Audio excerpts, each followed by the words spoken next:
My like I said, April 15, 2024.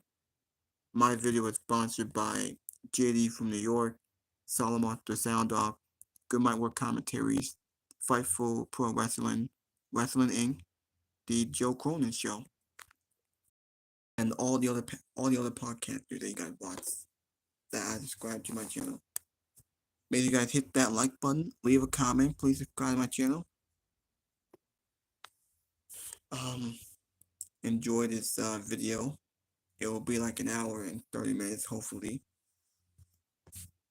Now this is how Monday Night Raw ended with a heel turn. I knew that something was gonna happen. I just knew it. This is a program for Sami Zayn. It's gonna be Sami Zayn and Chad Gable. They'll have a couple of matches. They'll have a feud, and maybe we will get Sheamus. Maybe a SummerSlam, and Sheamus may win the IC title finally. Or they could do Bronson Reed. Because Bronson Reed was backstage with Chad Gable. They could be setting up Bronson Reed and then Sheamus. And I'm okay with that. So Sami Zayn does have some challengers up there. We haven't seen Gunther tonight. We don't know when Gunther's coming back, but I think Gunther may take some time off. He'll be in the draft. We'll see what should we get drafted to. He may get drafted to SmackDown. Cause I don't think he needs to be on Raw because he's not gonna be winning no championships like anytime soon. He may be on SmackDown. And I'm okay with that. So I'm a little worried here.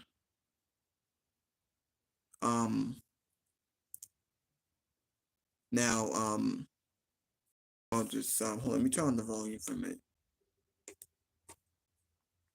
Well, since the show is about to be over, on the Indiana Jones.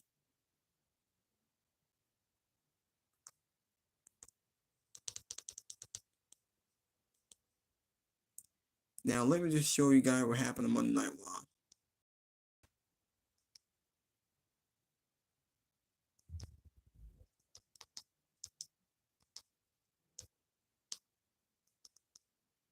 So, there's Joe Cronin, there's no DQ.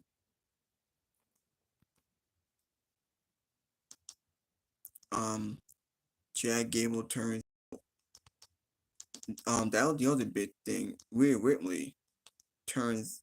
Rhea Ripley had to vacate the World Championship. She vacated the women's title.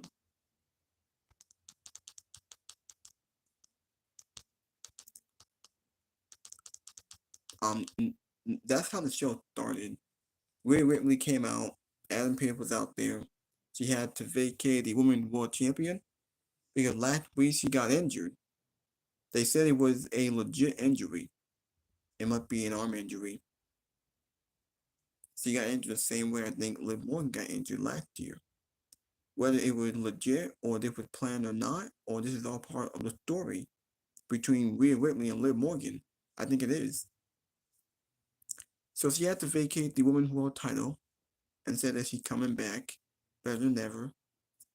Now this is all it's all to build up the feud between Rhea and Liv Morgan. I don't like it because Rhea Ripley is your star. She's your girl. She carried this division for over a year. She dominated everyone. She beat everybody. She had a great match with Nia Jax and Becky Lynch at WrestleMania. But she got taken out by Liv Morgan. Now, based on the storyline, and I think the possible feud between Rhea and Liv, because last year Rhea Ripley took out Liv Morgan back in July, and Liv was out for like 6 months with an arm injury, and she came back at the Rumble. After all this time, she finally attacked Rhea Ripley, gets her revenge. But now this point didn't work, and Rhea had to forfeit the title. She had to give up the Women's Championship. She had to vacate it. I'm hoping she's out for like 3 to 4 months. It might be 5. Hopefully not 5 months. Hopefully speedy recovery until we get to SummerSlam. Now we did get Rhea and Liv in a brawl. And then we got Liv Morgan in a backstage segment said that we got Karma. She's the next women's champion. So I think it will be Rhea and Liv probably at some the build, the hype, how much heat that there is between them. And this is the only real challenger for Rhea Ripley because there's no one else. She beat Nia Jax, she beat Becky Lynch. Now we all wonder who's left. Liv Morgan. There's no one else on Raw being booked right now. There's no one being built up. Unless you call up people from NXT, which I don't see happening. Unless they trade some people, which I don't see happening. I think Rhea and Liv will stay on Raw. They shouldn't go to SmackDown because that makes no sense. They did announce next week they will crown a new women's champion next week. Is there gonna be a? I hope it's not gonna be a battle royal. I hope it's not gonna be a. I don't know what match. Is it gonna be a multi-man match? Hopefully not. The only two people that team to go after the title is Liv Morgan and Nia Jax. They might do that match next week. I think Liv Morgan will win, and she'll be a transitional champion, and she'll be champion until Rhea comes back, hopefully around SummerSlam, and Rhea gets her big moment at SummerSlam. She'll be in the big match and a big feud because Rhea is your long-term champion. She's your worker. She's your long-term champion. She might be champion going into next year's WrestleMania, and then she'll drop it to whoever is credible enough to take her down and be the next woman to carry this show and the women's division. So I think that's the direction that they will go. If not, I don't know what they're doing. Whoever wins the title next week is a transitional champion. That they will have a short-term title reign until Rhea comes back. Liv Morgan makes sense. It's not gonna be Nia Jax. It ain't gonna be Becky because Becky's not. She's taking some time off. Her and Seth are taking time off after all the great work that they did last year. So they're out. They're taking some time off. They haven't even re-signed with the company yet. So I have a feeling I'm pretty sure Liv Morgan may win the belt. That's why I think that they're going. This is all to set up a big feud for Rhea. Because there's no one else on her level. There's no one believable. There's no one who has a story and that heat with her. So it has to be Liv Morgan and Rhea, hopefully at SummerSlam. So after that opening segment, that was like less than 10 minutes. Sheamus. You guys know Sheamus made return tonight. Sheamus came out to his old theme song for when he got his start in WWE. Came out to his old attire. He had a banger match with Ivar. Beat Ivar. I don't know if Ivar going to be on Raw or on NXT, but last week we saw Ivar challenge the North American champion Obi. So maybe he'll go after that title. I don't like him taking a loss, but okay. It's against Sheamus. Sheamus is being built up. We need top stars on Raw. I assume he might be a babyface or he may be a heel. He will go after the IC champion and win that belt.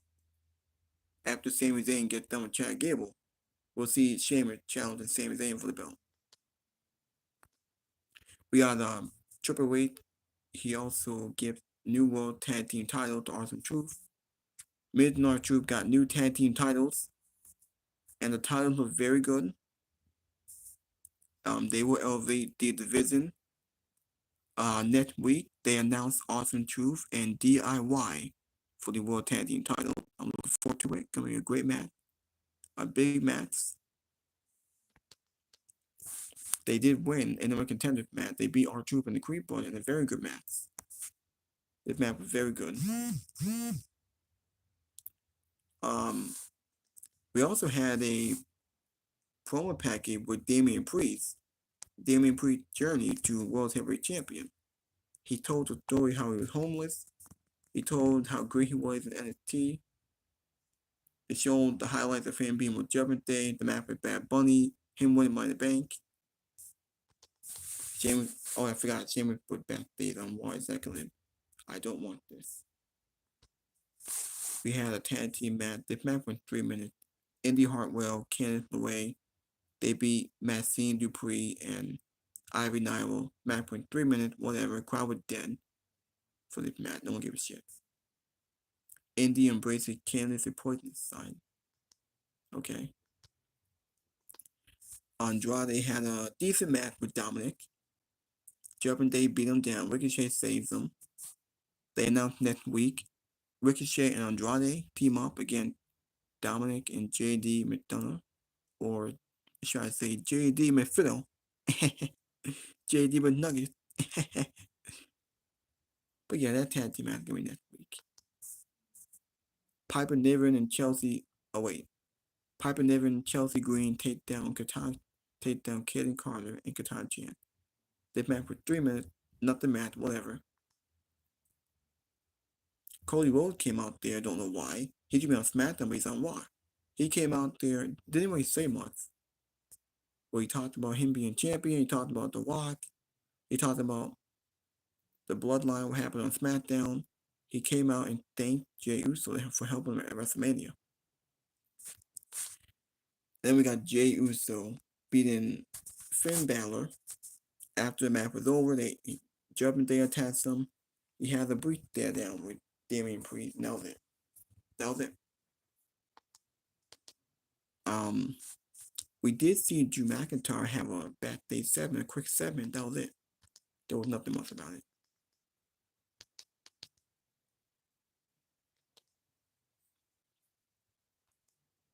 Alright, come on.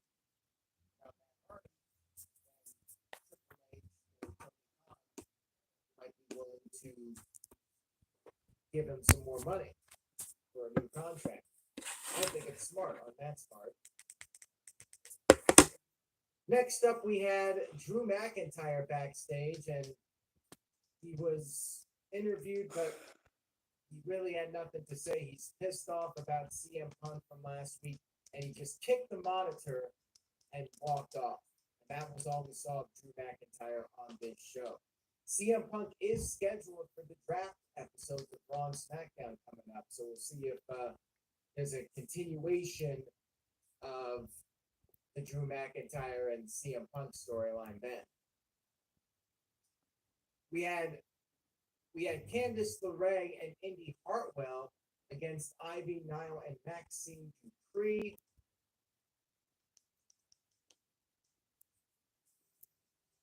Alright, enough of these damn commercials. Nail and do all the time, but in wrestling you don't see it as often. Was responsible for Rhea getting injured, Liv Morgan showing very good character arc, very, very much like Drew McIntyre's. It's like the same formula. They applied what happened with Drew McIntyre, and then basically applied it to Liv Morgan. And did do several bits of enhancement work for WWE, but never signed there. Did go over to Japan for Battle Arts. For a tour, for several tours, and then wrapped up his career in the late 2000s, around 2009. Did come out of retirement a few years ago for some. Come back for Rhea Ripley versus her being the heel that she was prior. And so it is going to be weird to see those dynamics change. And there's already so much history with Liv Morgan and Rhea Ripley. And I hate this because this is a real injury. I almost hate that it ended up working out very nicely in a storyline sensible way, where even Liv Morgan said it for herself. She's like, it's eye for an eye. This is karma, shoulder for a shoulder. The thing that I'm sort of wondering too is she had only said she was going to be out for a couple of months. Now, I don't know what a couple of months is. Is that 3 to 4? Is that 6 to 9? I want to get the direct quote from that, because I feel like she said a few months. She said a few months, yeah. But she didn't, that's what I'm saying, like, what is a few months? Because everyone's going to have a different version of what they think a few months is. Dream Ninja says, give in to the hate, Liv, embrace the dark side. And Chris says, I don't see Liv as a top star. I will say this, I've always liked Liv Morgan's work, but the sort of approach that I saw her take tonight was on a different level than what I had seen before. And I was very, very interested in that.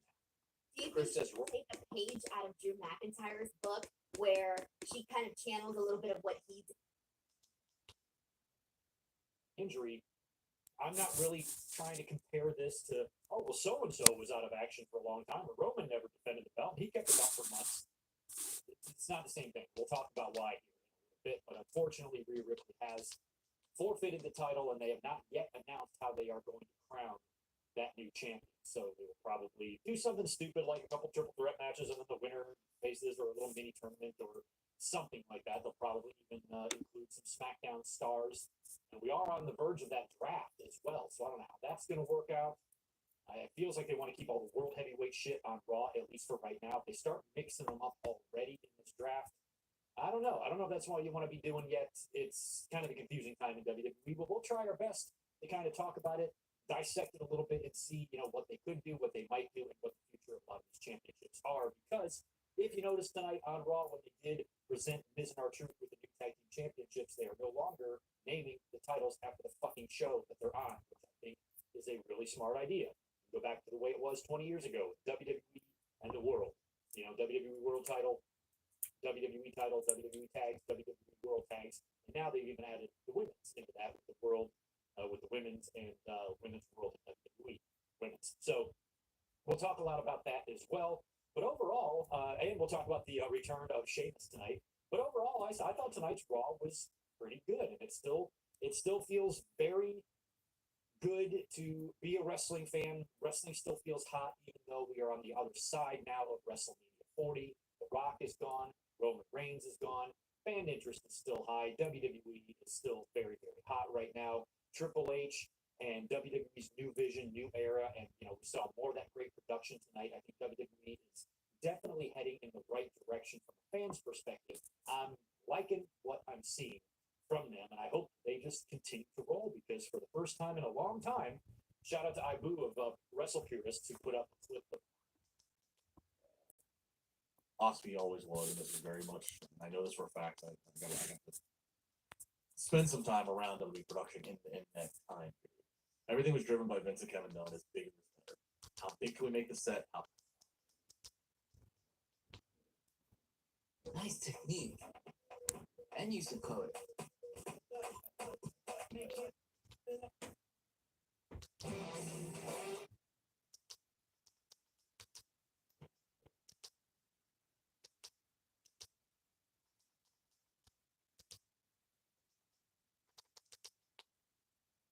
And they're like, well, we got to crown a new champ, so we'll just do it for that.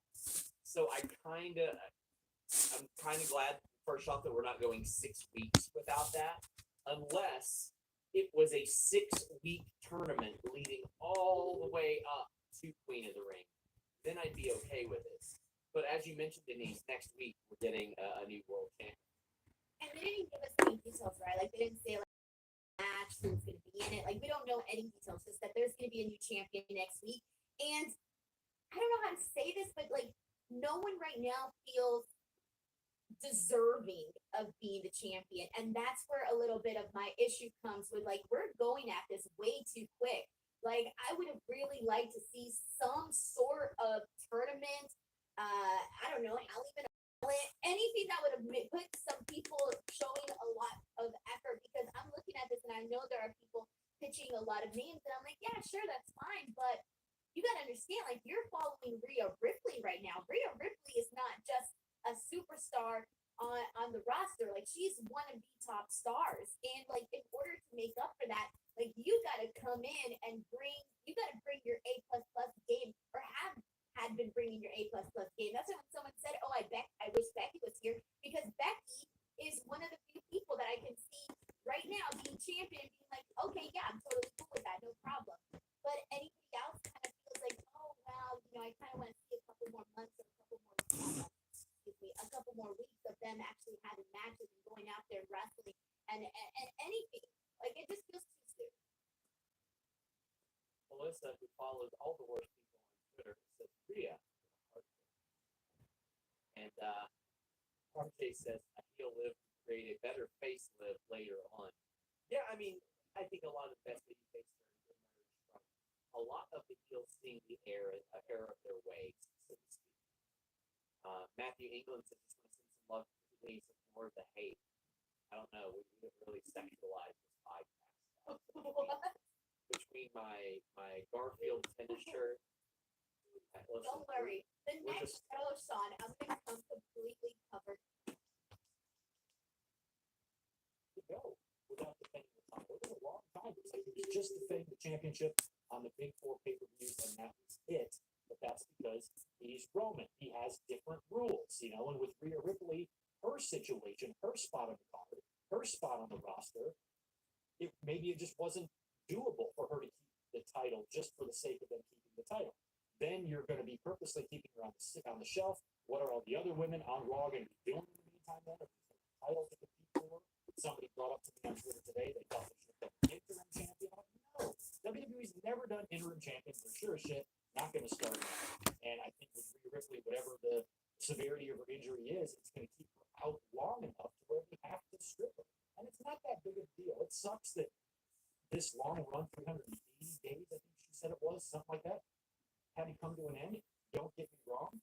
But if she's just out for a couple of months, who's to say she can't just walk right back in the door, take the belt back at SummerSlam, take it right into WrestleMania 41 to face Bianca Belair? It might all work out. So I'm not really that upset about her forfeiting the title. It sucks, but that's the breaks. We've seen countless title forfeitures before. I think this one maybe bothers fans because Roman didn't have to do it, or there might be another example out there somewhere where a champion didn't defend it for a long time. Seth Rollins comes to mind, had something like that where they tried to keep the title on, didn't they? I forgot, something like that. But it's just not. This probably was the best thing for the championship, to just crown a new champion, let the division keep moving, and Ripley can walk back into it when she's ready. And tonight, prior to her coming out, I tweeted, I said, what I want to see from Ripley is she's different. She's a different type of competitor. And she doesn't come off, or this Rhea Ripley character doesn't come off as someone, to me, who would come out there and sob and weep. It was my dream to be WWE Women's Champion, and now I have to forfeit the title. This is the worst. And just crying and getting all the sympathy. No, fuck that. If I were Rhea Ripley, I'd come out there pissed off and vowing to completely fucking murder whoever crazy bitch is that's holding this title when I come back. You belong to me. And she pretty much did that. And it fits so perfectly in with the stuff. I actually like it. This is one of those things where I don't think forfeiting the title is bad in terms of the story. It doesn't fuck up the story too badly. It actually fits.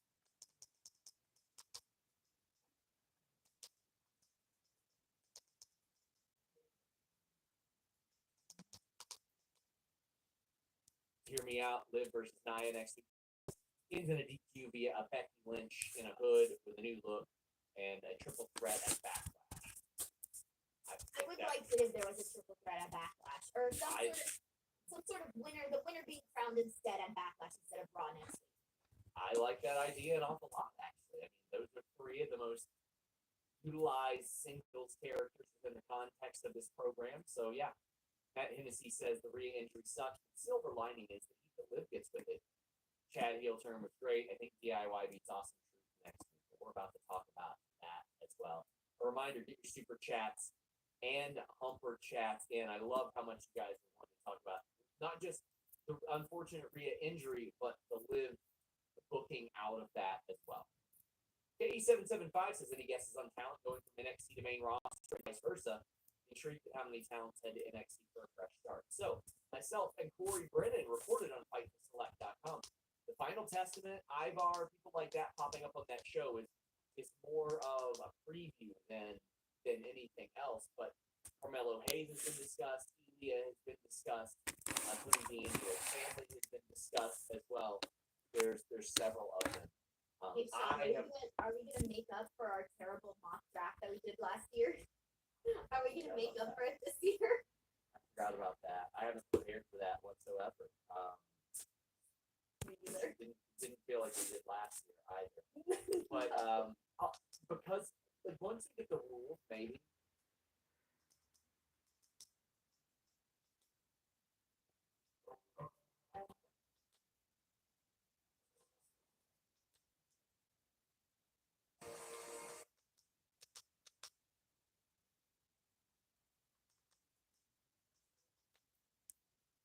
She could do CM Punk's been turning back up. Maybe she can just do a few things here and there. Look at Judgment Day, kind of keep keep her a little bit on TV in the fans' mind, especially if her injury isn't going to keep her out anymore than 4 or 5 months. Maybe that puts her back at SummerSlam. And I would do something. I would have Liv Morgan win this title and just completely turn the heel and just do what Drew McIntyre did. Just troll Rhea Ripley and revenge tour. I got your back. I'm the champion now. Ultimate revenge. And then maybe have Ripley come back early. Like, don't clue the fans in when she's healthy. Fans might be expecting her back like maybe in a month. But probably 1 more month, Ripley's gonna come back, and then she comes back that night and tags with Morgan or something like that. That would be kind of fun. But if you want to, if WWE or Triple H has a creative plan for Ripley for WrestleMania 41, and they don't want that to be tripped up, then I think when Ripley comes back, she just immediately murders Liv, picks the title back up, and keeps on going where she left off at WrestleMania. I think it's an unfortunate situation. It's a heartbreaking situation, but this particular situation is manageable. There's been a lot of other title.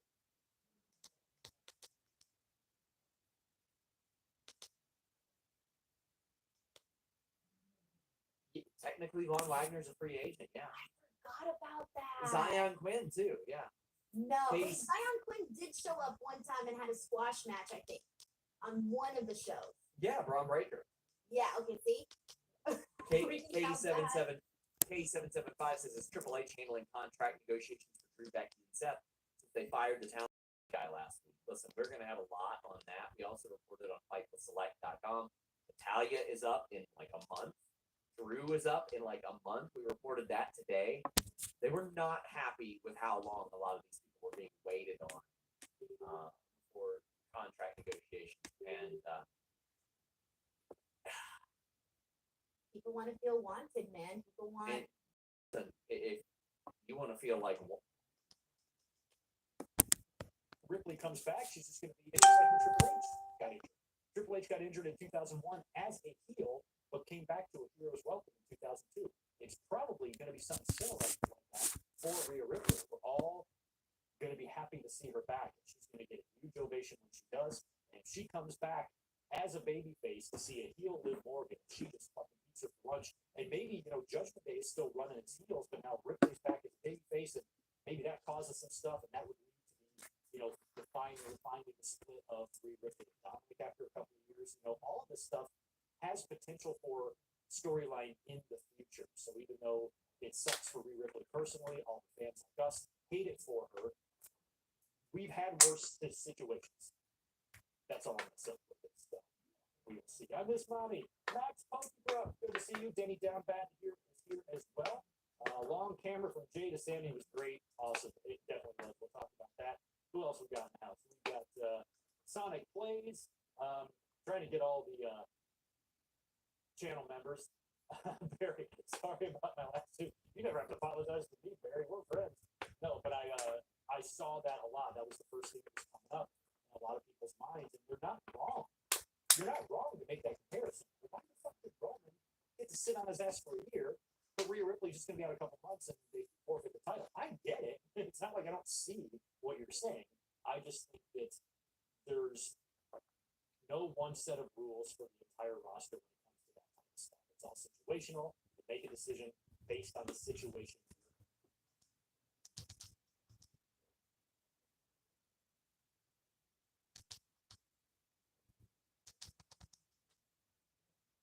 I love it. So who do you think will get their theme back now that we got Sheamus getting his? So yes, Sheamus did get his theme back. He showed up. It's been a long time. It's been like 8 months since he's wrestled. Beat Ivar, and again, not his most inspired performance for sure. But you know what? He ain't wrestled in 8 months, and he's 46 years old. I'm ready to see him get his reps underneath him and then start beating the living shit out of people. But still, he was doing white noises off the middle rope, so can't complain too much. Too Many Limes is back. Tweeted about that. Denise, what did you think of this? And who What do did you he see? tweet? Too Many Limes over and over again. Theme song. Too Many Oh, Limes. okay. Yeah, over and over. Okay. What did you think of this? And who do you want to see get their theme back? I don't know if there's anybody that I would want to. Who doesn't have Of course, theme back? AJ. First off, AJ immediately Oh, gave yeah, his the theme back. theme. Oh, but I hated his old thing too. to, so I would just scrap it and do a whole new thing for him. You know that I was never a Please. fan of that song. What is it, you want? No, I hate that song. I'm sorry, I've hated it for like the longest. Muted. How dare you? How dare you? Listen, please. I know there's a lot of old, middle-aged white guys that come after you on a daily basis, but AJ Styles don't have shit to do with that, okay? So you leave his name out.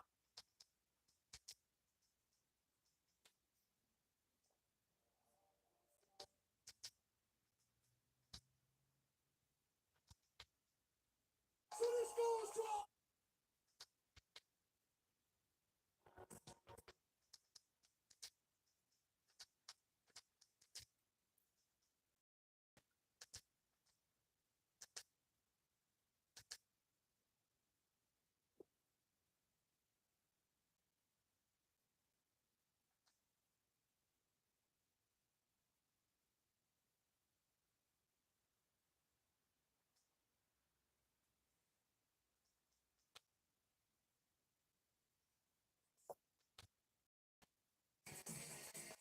All right.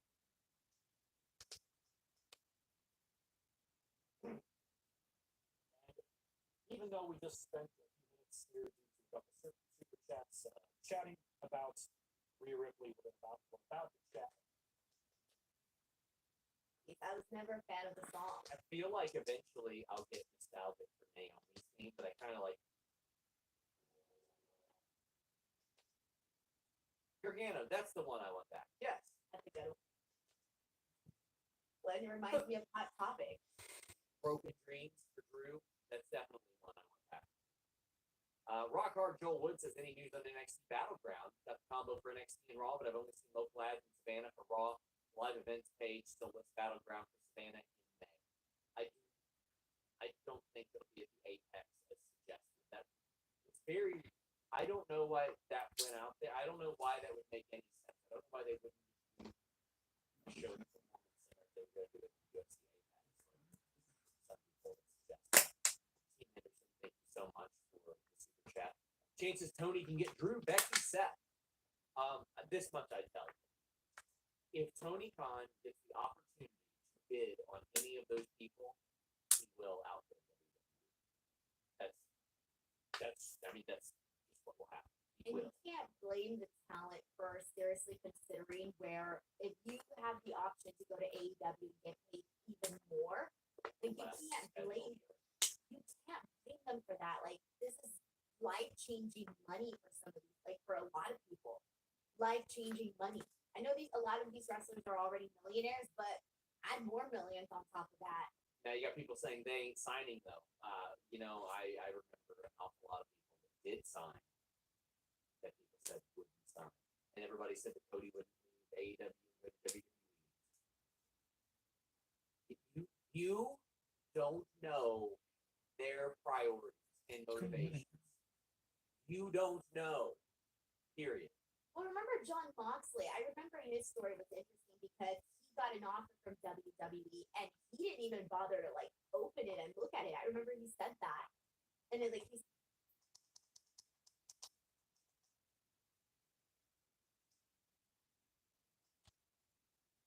Currently is that Ripley may be forced to vacate her championship possibly as soon as tonight's Monday Night Raw. Unfortunately, the news turned out to be true, and Rhea Ripley did walk out on Raw tonight. Rhea Ripley did have to vacate the Raw Women's Championship, World Heavyweight Championship, in the middle of the reign, 381 days into her reign as champion. She did not look very happy about it. Of course, nobody would be if they had to give up the title they've been defending now for 12 straight months. She had that great match with Charlotte last year at WrestleMania, and not that she's had the greatest run as the women's champion on Raw, but this is certainly not the way that she or WWE wanted this run to come to an end. This is in a lot of ways, this is a catastrophe for the women's division on Raw, because not only do they lose their women's champion, but they lose their most popular star. Forget the fact that Rhea is the women's champion. That almost doesn't even matter. The fact is that Rhea Ripley is one of the biggest stars on the entire brand. And so losing her is a huge blow to this show. This is a division on Raw. Have very many stars in the women's division. Becky Lynch just lost to Rhea Ripley at WrestleMania. Becky Lynch is only about 8 weeks away from her contract being up with WWE. And I have every expectation she's going to resign. I don't see her going anywhere. But she just lost at WrestleMania. And we're not going to see Becky on TV probably for a little while. I would be surprised if she was on TV next week. I'm not expecting. Outside of Rhea Ripley and Becky Lynch, I put the question to you. Who's the biggest star in the women's division on Raw? How many real stars do they have in that division right now? Right? Not very many. And that's where the problem lies. They've done such a poor job. Triple H has done such a poor job over the past year of building up this Raw women's division that when somebody gets hurt, that's somebody being Rhea Ripley, this is where you really feel it. And now they're going to have some work to do, unfortunately, because it sounds like she's going to be gone for a while. Otherwise, she would not have been forced to give up the title tonight the way that she did at the beginning of the show. But I will say, at the same time, story-wise, you got to admit, story-wise, Liv Morgan went down with an injury last year. They credited Rhea Ripley as the one to injure her shoulder, and Liv was gone for many months, right? They gave credit for the injury to Rhea Ripley. Liv Morgan comes back on what she calls her revenge tour. I'm coming after you, right? After WrestleMania, I'm coming after you. I'm coming after that women's world title. And so the segment last week where she threw a chair at Rhea's head, which was pretty fucking stupid. I don't know, Rhea just didn't get her hands up in time or what. But then she attacks her in the hallway, and it doesn't look like the injury happened on the chair shot because that wouldn't make any sense. She gets hit in the head with a chair, and so if you watch the documentary, probably been resilience, John, as the conquering babyface hero that so desperately wants to win the Intercontinental Championship for himself and for his daughter, Stan. He vowed to get that championship back, or win that championship because he had to. It was just more important. And we're not going to get that Chad Gable to win the championship. I don't know if I should feel disappointed or if WWE's got a grander plan. And I just need to wait it out. But the first instinct that I have is, we were building towards Gable potentially winning that championship, and now he's not going to win it in the way that we had envisioned, and now he's... But like I said, I think WWE's got an answer to that in Sami Zayn. They got a great babyface champion. They don't need two. So I think they do have the answer in Sami Zayn, and that's why they opted to change Chad Gable over to being a heel. And I got to shout this guy out. Oh.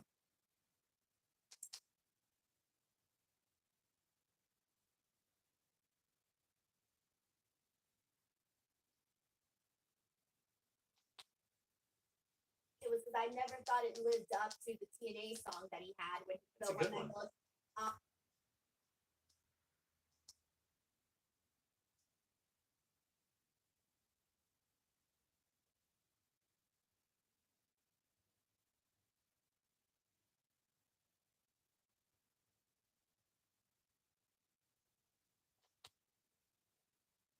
hopefully, this will one of the more beneficial title forfeitures. Hopefully, Rhea Ripley doing this not only builds her story, with Liv Morgan, and maybe even builds. The other big story coming out of the show tonight concerns the main event. They were in Montreal tonight. They were at the Bell Center. Last time WWE was at the Bell Center in Montreal Elimination Chamber last year. Big main event. Roman Reigns defending the undisputed title against Sami Zayn. Didn't work out for Sami that night. Tonight, he returns to the Bell Center as a champion in the main event, defending the Intercontinental title against Chad Gable. One of the all-time great entrances that you will ever see on Monday Night Raw. You You'll see Sami Zayn coming through the crowd, showered with just love and support from the fans, the Canadian flag around his neck. This was a fantastic entrance for Sami Zayn coming out for this main event. And when it was over, Sami Zayn is still the Intercontinental Champion, and Chad Gable, we were wondering what would happen with Chad Gable. Is he going to go heel? Is he going to cheat his way to a title win or win the Intercontinental title? He did not win the Intercontinental title, but he did, in fact, turn heel. We got the heel turn, but it was after the match was over. Chad Gable just couldn't stand it, couldn't take it. He raised Sami Zayn's arm, and he walked off. We thought that was going to be the end of it. And Sami Zayn goes outside the ring to hug his wife, Khadijah, who's sitting there in the front row. Better actor than most people they have on the roster that they employ. Sami walks over to his wife, goes to hug her, and Chad Gable grabs Sami Zayn out of the embrace of his wife in mid-hug and delivers a German suplex on the floor, right in front of the man's wife. And then he proceeds to beat the living hell out of Sami Zayn. We got this great closing shot of him applying an ankle lock in the ropes to Sami Zayn as they went off the air, yelling and screaming down at him. So no more shooting, no more thank you. Alpha Academy, I don't know. I guess the Alpha Academy is going to have to find a new leader, or they're going to be closed for business. Chad Gable, we are about to get Wrestling Machine Chad Gable. This is a version of Chad Gable that I have been looking for a very long time. There's one key. You can turn this man heel. You can have him out there making him look like a killer against Sami Zayn. None of this matters. If he doesn't start winning matches. This is yet another loss for Chad Gable. He lost to Gunther. He's lost a whole bunch of matches on Raw ever since. They did nothing to build him up for a rematch with Gunther at WrestleMania, which he ended up not getting. Right? Lost to Sami in that gauntlet. Lost to Sami again tonight. This man now has to start winning matches, or else this is all just hollow. This doesn't matter. People are not going to take this guy seriously. He can't fucking win. So I'm here for it. I'm here for the Chad Gable heel turn. What they have here in these two, I think, could be something that carries them for many more months. You heard me use the analogy a few weeks ago. I likened it to Randy Orton and Christian back in 2011, who started something coming out of WrestleMania and carried them all the way through SummerSlam. And it had Christian going from babyface to heel in the process. This kind of reminds me of that. Now the fun part begins. Let's see what they can do. Let's see what Triple H can do with Chad Gable now. Are they really serious about pushing this guy? We'll find out if he starts winning matches. Because otherwise, it'll end up being one big waste of time. This is your Monday Night Raw review. Again, it is April 15, 2024. I am Solomon, so thank you guys for joining me as we kick off yet another week. Like, subscribe, super chat. 450 likes is the goal tonight.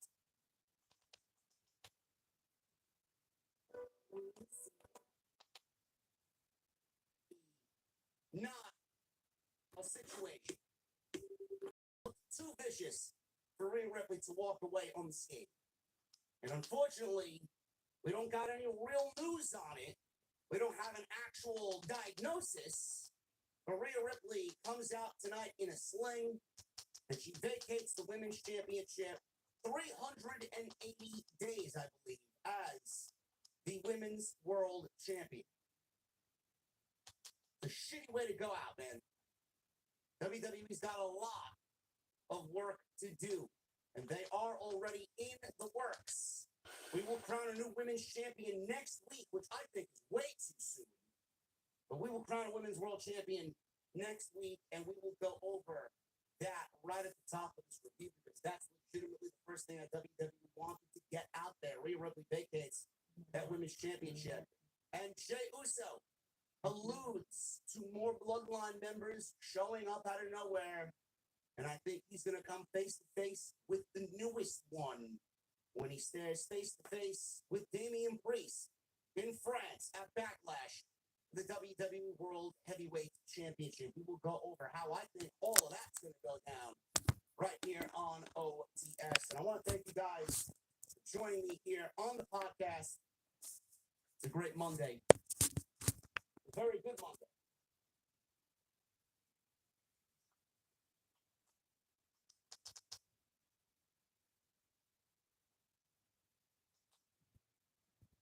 one and the one afterwards anymore. All I know is that, okay, Indy Hartwell's now taking a page out of Candace's book. Good. That's going to add some intrigue. But, okay, where do we go from here?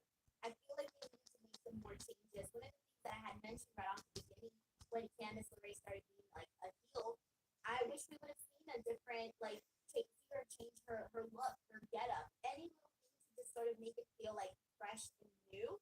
And I still would want to see something along those lines. We've got a super chat. A cat fan says, "Hey, did Donna need to go to TNA? Triple H never liked this team. They've got zero true program, same shit during NXT under Triple H team." Listen, I know that you are passionate about this team, cat fan. You tweeted this many. 126 likes.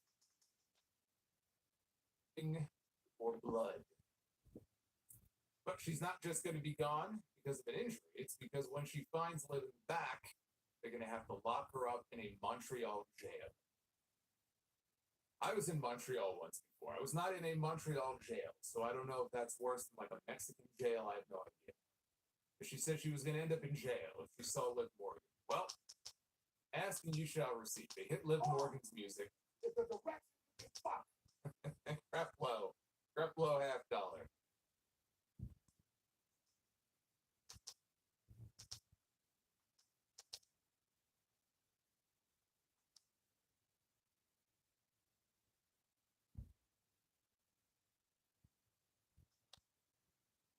Sets of ugly ass tag team championships.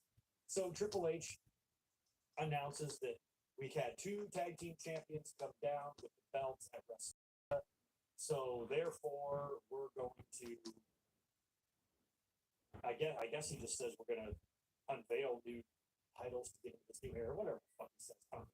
He brings out Miz and R-Truth to come out with their championships. This segment was a mess. R-Truth is funny. I love R-Truth a lot. He's great. But I almost liked him better when he was having more plausible confusions. You know, like he might get a couple people who sort of look alike confused, but there's no reason for him to think that Johnny Gargano was HBK and shit like that. So it's just weird.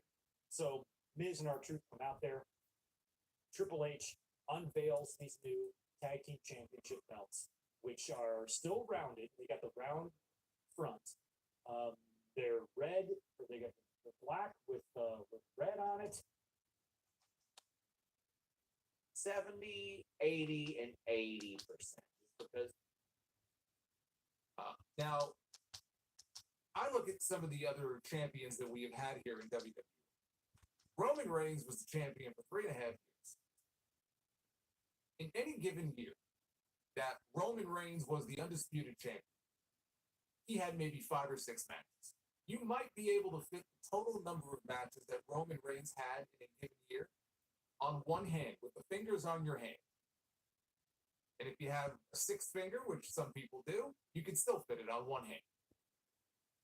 The 30-day rule went out the window years ago. Gunther was the most defending champion that this company had during those 666 days. You had Roman Reigns barely defending the title. You had Rhea Ripley barely defending the title. How many times did we see Rhea Ripley on television or pay-per-views defending the women's world title? Logan Paul. Do I need to go on? Seth Rollins, right? MCL tear. They gave him 2 months off to heal up for WrestleMania. He didn't defend the title. He didn't have a single match during that time. So whatever it is, clearly it's serious enough that she's probably going to end up having surgery if she's going to miss that much time. And she's going to be on the shelf for quite a while. I'm just hoping it's nothing so serious that it's going to keep her out for up to a a year. They said many months. But that's what they said for Jamie Hayter when Jamie Hayter got hurt. Where the hell she been? Remember when Jamie Hayter hurt her shoulder? Oh, she's going to be gone for a while, but maybe she'll be back end of the year, beginning of next year. Here we are. It's April. It's going to be May soon. We're halfway through April. I haven't heard the woman's name mentioned since last June.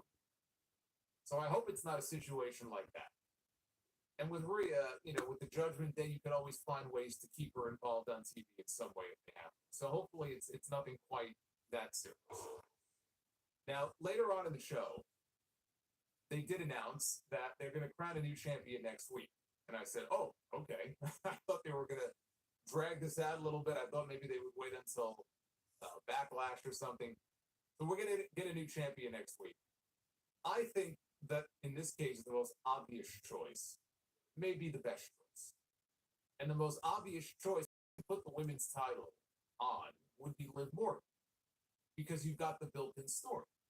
You take a negative, you turn it into a positive. Liv Morgan has a lot of fans. She's got the Liv Army.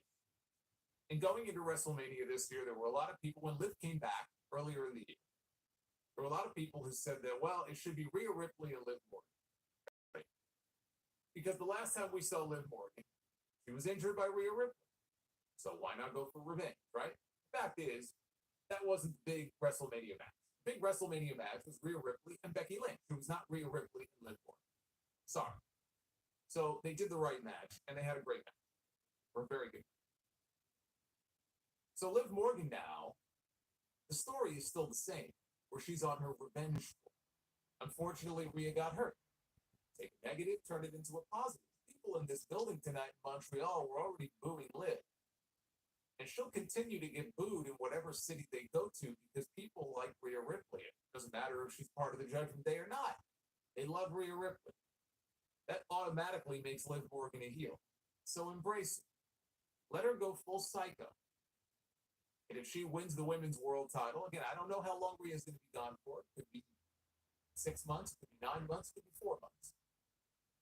But when she's ready to come back, she's got a built-in story waiting for her, and she can take her title right back. That would be the easy path. That would be the obvious choice to make. It was not Liv's spot at WrestleMania because she was not the right person for that spot. But now you can make the argument that, you know what, it's Liv's time. And I'm not even the biggest fan of that idea because I think there probably are better options here, especially with the draft coming up. But I'm just saying that is the path of least resistance here. Would be to put the title on Liv Morgan and embrace that heel. I think it comes down to two people. I think it comes down to Liv Morgan, or, and again, make your choice here. It's like, the Jigsaw from the Saw movies. Liv Morgan or Nia Jax, who got a promo later in the show. I almost forgot about Nia. She wasn't on the WrestleMania card. Liv Morgan or Nia Jax are the obvious choices.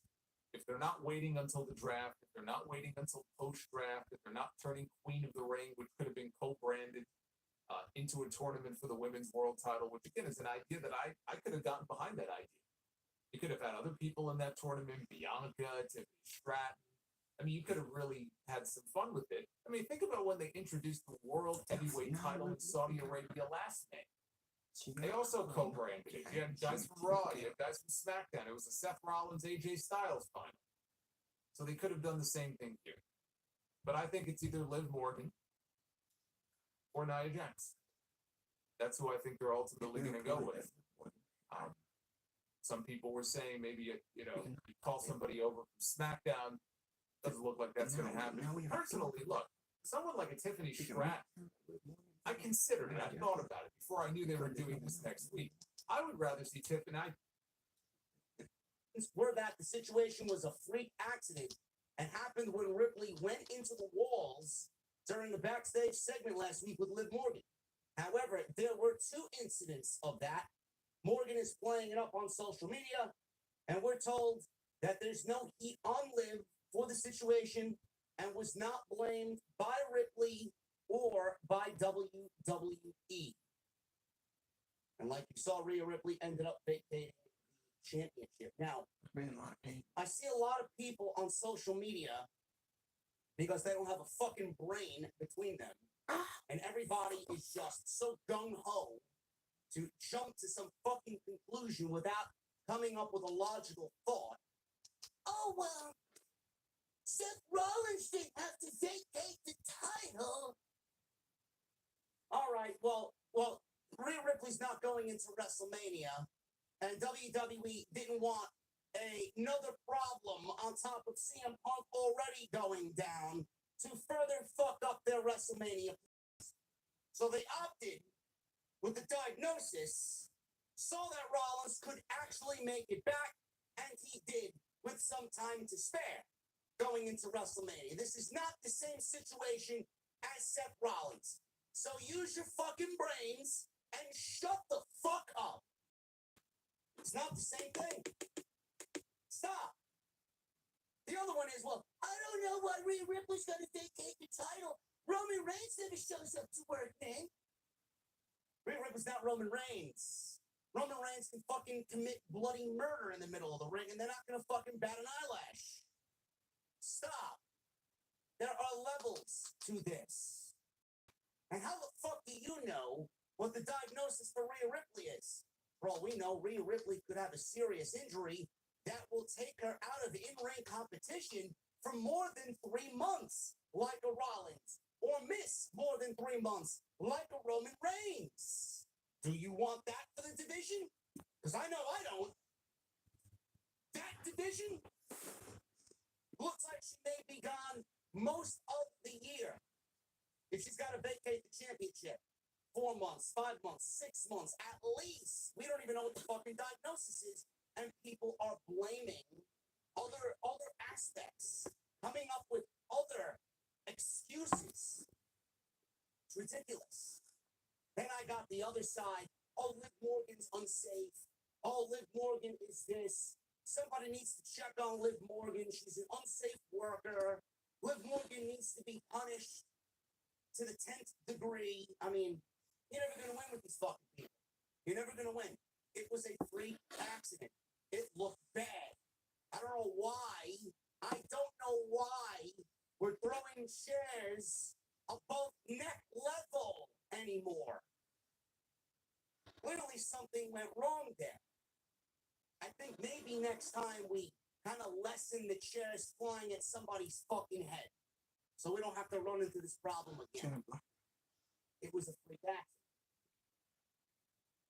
Everybody wanted Rhea Ripley to remain the champion.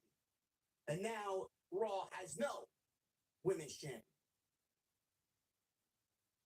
WWE announced tonight that they're going to crown a new champion next week. This is way too soon. Way too soon.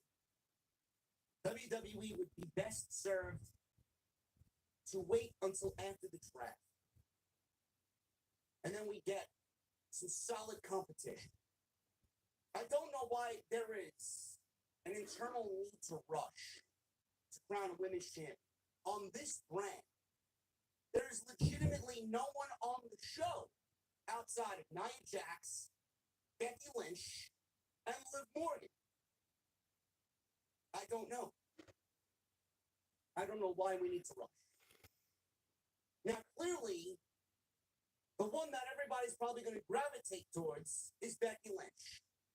Becky Lynch does not have a new contract in front of her yet. The rumor is that Becky Lynch is going to have her contract run out, and then WWE is going to start negotiating with her. I don't know why. I don't know why performers like Becky and Drew McIntyre have weeks, 4 or 5 weeks tops. In McIntyre's case, 5 weeks left on his WWE deal. I mean, if I'm the boss and this man is not sitting down with the proper people with a new contract in front of them, heads are gonna fucking roll. If I'm the boss, like, what the fuck are you doing? Unless Drew doesn't want to, I don't know. I don't want to make any assumptions. Maybe Drew doesn't want to resign. I don't know why he wouldn't. Doing the best work of his life.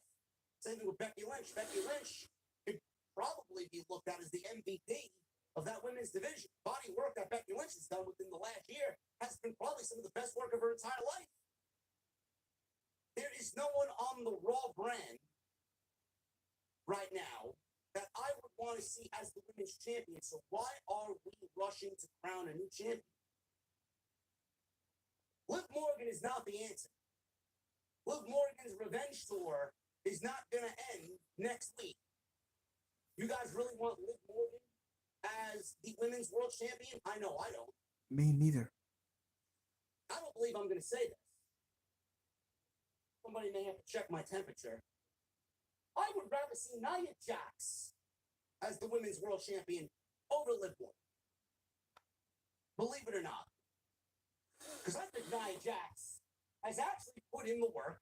I think Nia Jax has actually looked the best she's ever looked, sounded the best she's looked, and she's come back to fucking work. Somebody get me a thermostat, man. I don't believe those words came out of my mouth, man. I mean, is something fucking wrong with me over here? Seriously. I'm being serious. I'm being serious. Liv Morgan ain't it. I'm sorry, guys. She ain't it. She was never going to be it.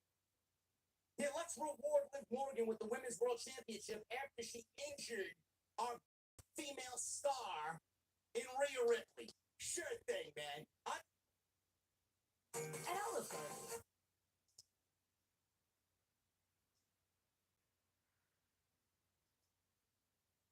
The Simpsons landed. I hadn't watched Simpsons. Really? Or interesting. WWE needs to do two things. It's the same things that I talk about every single year. Honestly, with the draft, WWE needs to load up on the tag team division, and WWE needs to load up on the women's division. When you have those two aspects of need the most focus, and they need to be made top priority. I don't know what they do. I don't know how they go about it.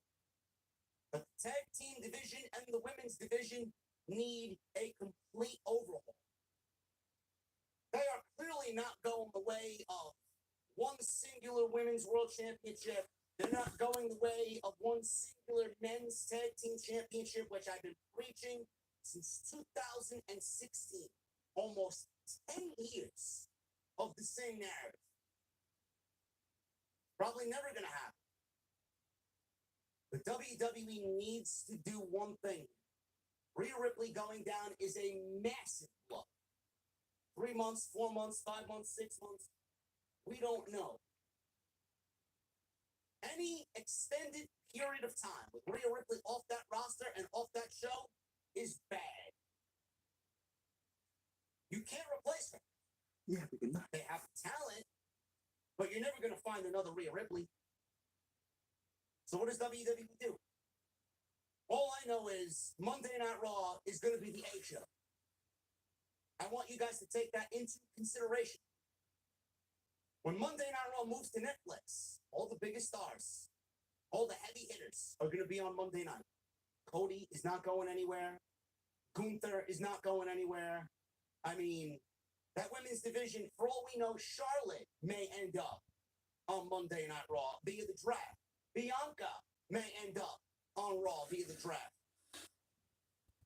Tiffany Stratton may end up on Raw via the draft. Monday Night Raw is moving to Netflix. They are now the de facto A show. SmackDown is moving to USA. They will be the B show. Right now, SmackDown is the A show on Fox, and USA has Raw. They are the B show. It is going to flip when Raw goes to Netflix. So whatever they do, they need to overload the women's division with top-tier talent. I don't know how. I don't know who comes over. I don't know who gets called up. But they need some solid competition on Monday night for whoever the champion is and for whenever Rhea Ripley gets back to me. Roxanne Perez made her debut on Monday Night Raw last week on the Raw after Mania. We could potentially see that sped up for Roxanne Perez to make the jump to the main roster. I don't know. Right now, she's currently the champion. I know I think she's ready. I don't know what you guys think. I think Roxanne's more than ready. But WWE's got to figure something out. It's that women's division right now on Monday. You're basically looking at, minus who was on the show tonight. I mean, you got Candice LeRae, you got Indy Hartwell, you got Ivy Nile, Chelsea Green, Piper Niven, fucking Maxine Dupree. None of these women are in contention ever. And none of them will be for the Women's Championship. Becky, Liv, and Nia. And that is it. I mean, they waited to do Rhea Ripley and Becky Lynch at WrestleMania because they didn't want to blow through Becky and Rhea because that is the only match that they had left after Rhea has slayed everybody. I don't know why we're not waiting. How are we going to determine a new women's champion? Why don't we just set the foundation for a clean slate and then crown a new champion? I don't get it. So I hope Triple H, listen, I'm very excited about a full 100% Triple H in charge of a WWE draft. I'm very curious to see what he does and how he sets up the rosters to his liking instead of doing what Vince wanted to do with the last draft. Because that's who was in charge of the last draft. Vince, not Triple H. He was only a fucking a name with a nameplate on television. Vince did who went where and what titles ended up on what show. Fact. Now Triple H is completely in charge. And you gotta understand, NXT is now a part of the draft. So women from NXT are gonna get called up. But with NXT now a part of the draft, it goes both ways. They're not just pulling from NXT. The main roster, they have a chance to go back down to NXT. So we could see a Maxine Dupree end up on NXT. We could see a Piper Niven end up on NXT. We could see a Chelsea Green end up on NXT. And we could get a Roxanne Perez pulled from NXT. We could see a Lyra Valkyria pulled from NXT. We could see a Sol Ruka pulled from NXT. A JC Jane pulled from NXT. Thea Hale pulled from NXT. We could see anything. WWE can absolutely mix and match here. But my God, does the women's division on the main roster need a fucking facelift on Raw, especially SmackDown? I mean, they're fucking loaded. They're loaded. Bayley, Jade, fucking Dakota Kai, Io, Asuka, Kyrie. I mean, holy shit, Bianca, Naomi. You name, I mean, they're fucking. They're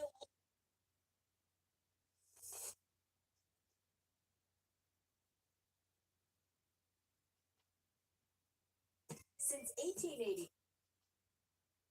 actually coming out there, unless you start to see like security get people like on the side. Once you see that people are starting to move people, they'll kind of tell you to kind of get out of the way, and then you kind of have like a rough idea. But it's just like being at the right place at the right time.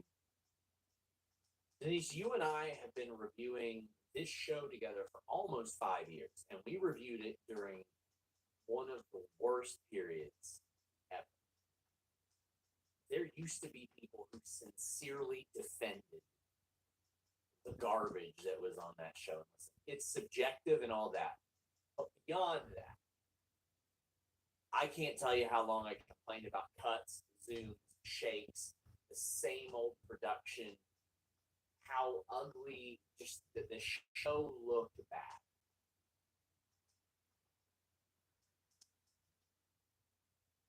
New Age Samoan Outlaws. We've got a whole fucking squad there. And of course, we have War Games coming up. 7-ish months, 8 months, something like that. You get a nice, good story going here. We can get Roman and Usos against Solo and the other one, Tama and Jacob. That would be a mismatch. Roman and Usos would fucking murder them. But you could add other players into that. You could add Cody, you could add The Rock to the Solo squad, and then you could add Cody to Roman's, you know, or better yet, Sammy to Roman Reigns. Imagine Jay and Jimmy and Roman and Sammy on one War Games team. Oh my God, babyface War Games team. Holy shit. The options are endless for that type of stuff. Because when you think about the bloodline,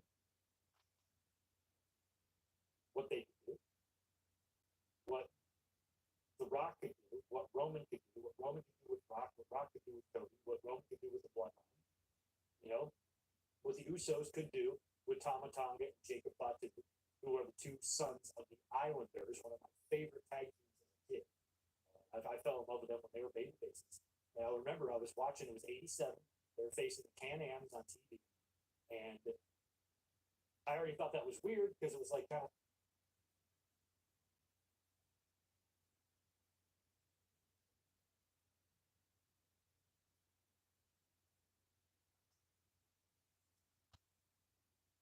that were just cast aside. Wait, hold on.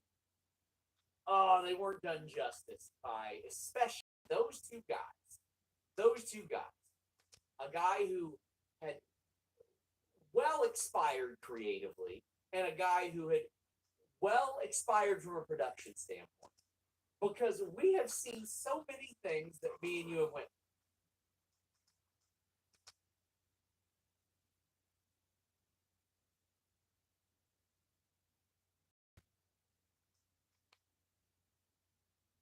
It sounded like he came out to his Jim Johnston theme. The Creed brothers, this was the Crown #1 contenders to the Raw, I'm going to keep saying Raw Tag Team titles, to the New World Tag Team titles.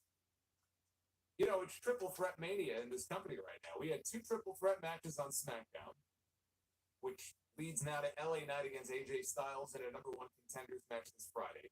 We had a triple threat match here. I'm guessing we're going to get another one on SmackDown this Friday for the WWE Tag Team titles. Now, as the New Day made their entrance, we had a little something that happened here during the entrances to this match. Kofi Kingston and Xavier.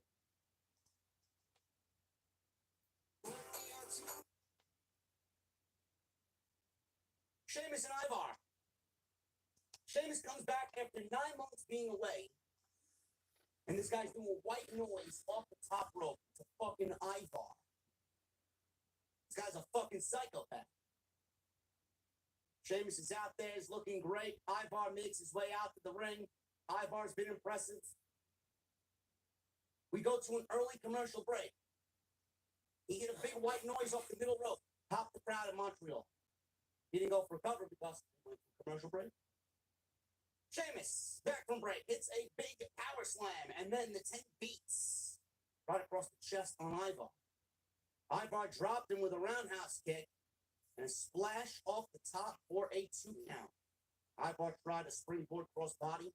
Sheamus hit a jumping knee strike. Sheamus hit another knee, and then a bro kick. 1, 2, 3. Good 8 minutes. These guys got half of it, took place in the commercial break. So for us plebeians at home, we got about 4 minutes of Sheamus and his return against Ivar. Happy fella's back. Let's drink some Guinness. Let's raise that Guinness for my guy Sheamus making his return.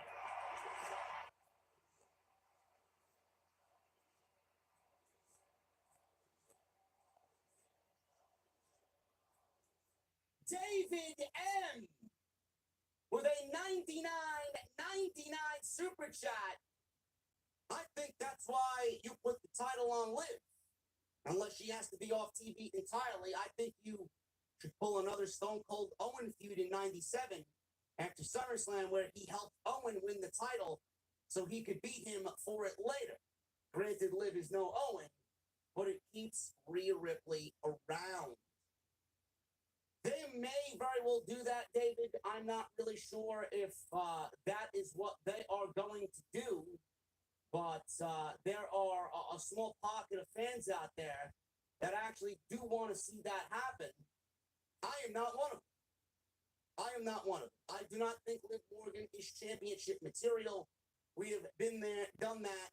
The first go-around was a complete failure. I'm not expecting this one to be any better than the last, no matter if it is Triple H in charge instead of Vince McMahon.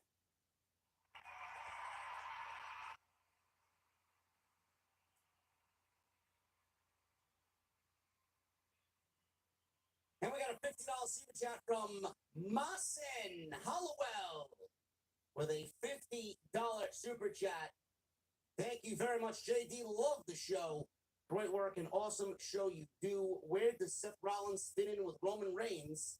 Since Paul Heyman mentioned it on Friday, and Roman hit Seth with a chair at WrestleMania, sure looks like they will tell a story with those two. I don't know. I really don't know. That is a very good question. We could very well see them end up on the same show. I don't know if that's going to end up being the case, but the story between Roman and Seth going into WrestleMania, with Seth being Cody's shield, the way that they played that out was fucking fantastic stuff. One of my favorite aspects of the entire show was that.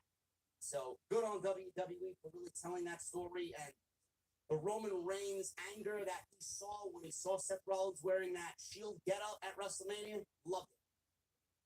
But that's a very good question. I don't know. I do think that there's a potential they end up on the same brand. And I do think that we maybe get Rollins. I don't know if WWE's got the balls to turn him, but there's a possibility I think Rollins could turn heel. Because I think we've seen all the babyface Rollins that we could get, honestly. And I think I don't want to say needs, I think he would benefit from a heel turn. Sheamus wins, and he looked very good in his victory. Overall. R-Truth and The Miz. We have the unveiling of new WWE World Tag Team Championships. Triple H made his way out to the ring. We got 15,000 in attendance here in Montreal. I don't know if it was a sellout. I think WWE's streak of 18 sellouts in a row is now over.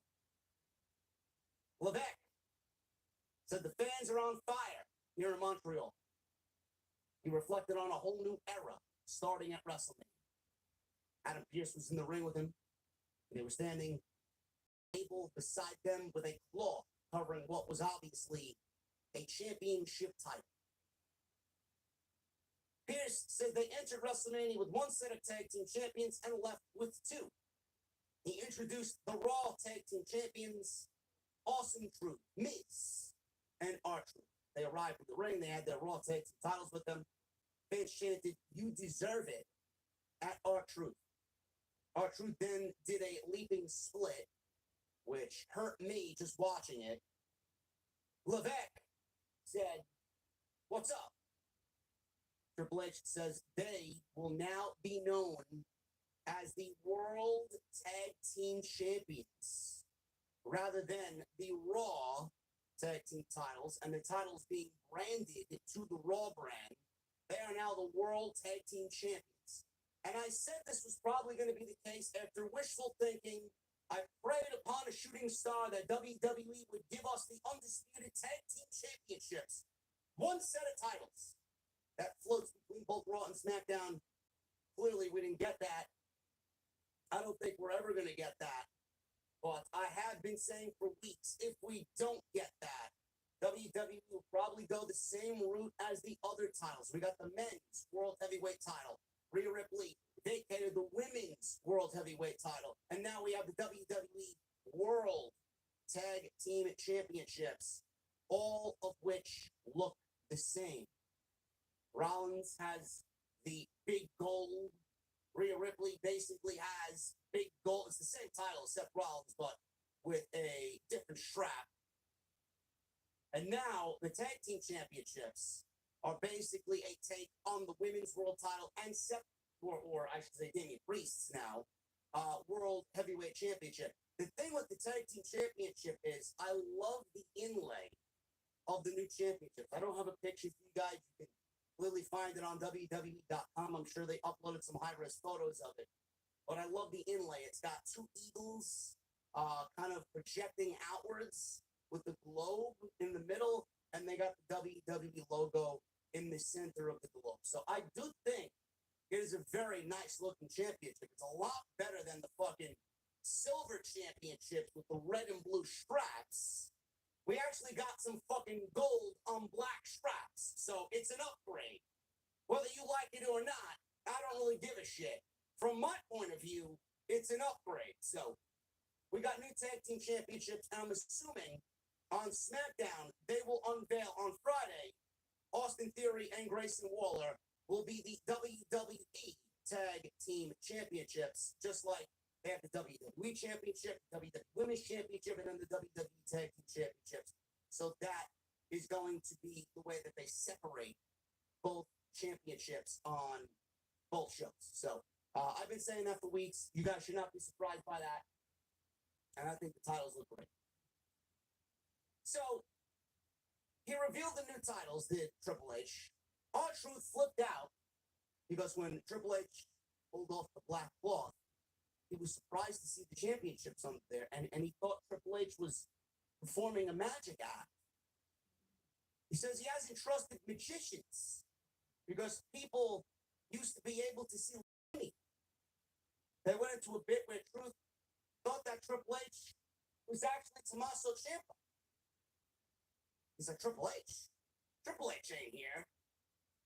What are you trying to do? Are you trying to fool us? Are you trying to pull one over us? Tommaso Ciampa? I don't know why I found this incredibly funny. I died laughing when he called Triple H Tommaso Ciampa. Triple H is trying to fucking not break kayfabe. He's trying to hold back a laugh and a smile. So, Miz says, let me take care of this. Let me take care of this. He tried to explain the truth that these championships that he's giving us are our new titles. Triple H got frustrated. He asked if he could leave. He presented them with the new titles. Pierce then gave Truth a hard time about driving Triple H out of the ring. R-Truth was like, Triple H was in the ring? What are you talking about? He denied Triple H was even in there. Pierce then announced it was time for the triple threat match to determine the number one contenders for their new World Tag Team Championships. I enjoyed this segment. It went a little bit too long, but, you know, I don't think anybody can truly complain about R-Truth comedy on Raw. They're not going to hold those tag team titles for very long. Triple threat match. The Creed Brothers versus DIY versus the New Day. Xavier Woods and Kofi Kingston. So, as soon as the New Day walk out, we got a static interference with a QR code, which is something for Uncle Howdy and the new reveal of whatever is going to come as pertains to his character. People were already examining that on social media. You saw it clear as day during the New Day's entrance here on Raw. So, we get this match. It goes about 10 minutes. Everybody's in there. They traded big moves. We go to a commercial break right away. Come back from break. Ciampa is with Kingston. He's got him up in Project Ciampa. Nails it for a near fall. Woods tagged in. It's a tornado DDT. Woods gave Gargano the honor roll clothesline and knocked down Brutus Creed with a forearm. New Day then double team Ciampa, but Julius broke up the cover and then starts handing out suplexes to everybody. Woods, Kingston, Ciampa, Gargano. The Creeds each hit double Northern Lights suplexes, and they were for covers. They only get a 2 count. Julius then gave Kingston a superplex, but Woods hit Julius with a flying elbow drop. He went for the cover, but as he did, DIY hit Woods with meet him in the middle, and that was enough for the win. 1, 2, 3, and DIY has earned a tag team title opportunity against R-Truth and The Miz, which will take place next week on Monday Night Raw. I do not see how DIY does not win these tag team titles. Against fucking Miz and R-Truth? If they don't win the tag team titles next week, I'm giving up on DIY ever being champions on the main roster. Jackie Redmond is backstage with DM Hunk. Drew McIntyre is all smiles. She said she was expecting that reaction. Drew McIntyre then dropped the smile And as soon as she asked him about what happened last week with Mr. CM Punk, Drew did not smile anymore. He snapped and he kicked the TV over that was standing in front of him, while a loud CM Punk chant rang out in Montreal. He doesn't like that CM Punk fella.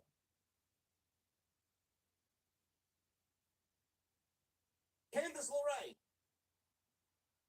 teaming with Indy Hartwell against Maxine Dupree and Ivy Nile. I've looked to ex-WWE management why for the last 3 weeks. It's probably been longer. I have maybe lost count.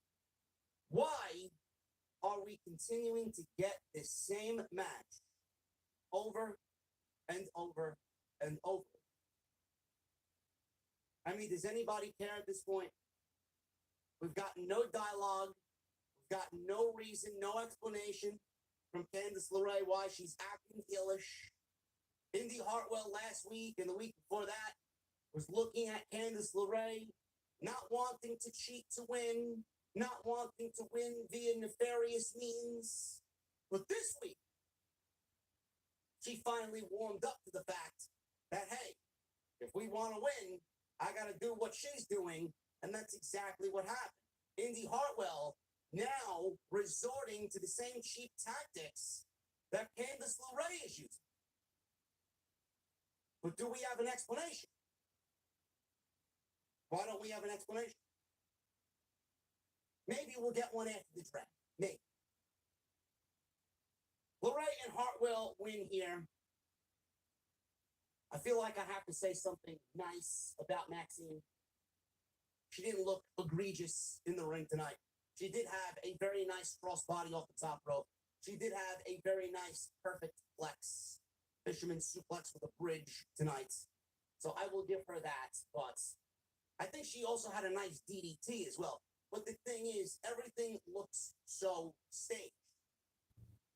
It doesn't look fluid. It doesn't look like it comes second nature. It doesn't look like it goes from one into the other and it's seamless. It's like robotic. But she executed the moves good. Look at that. Look at that, man. JD is growing as a analytical podcast for the WWE product. Wow, man. Look at that. A little positivity goes a long way, man. You look at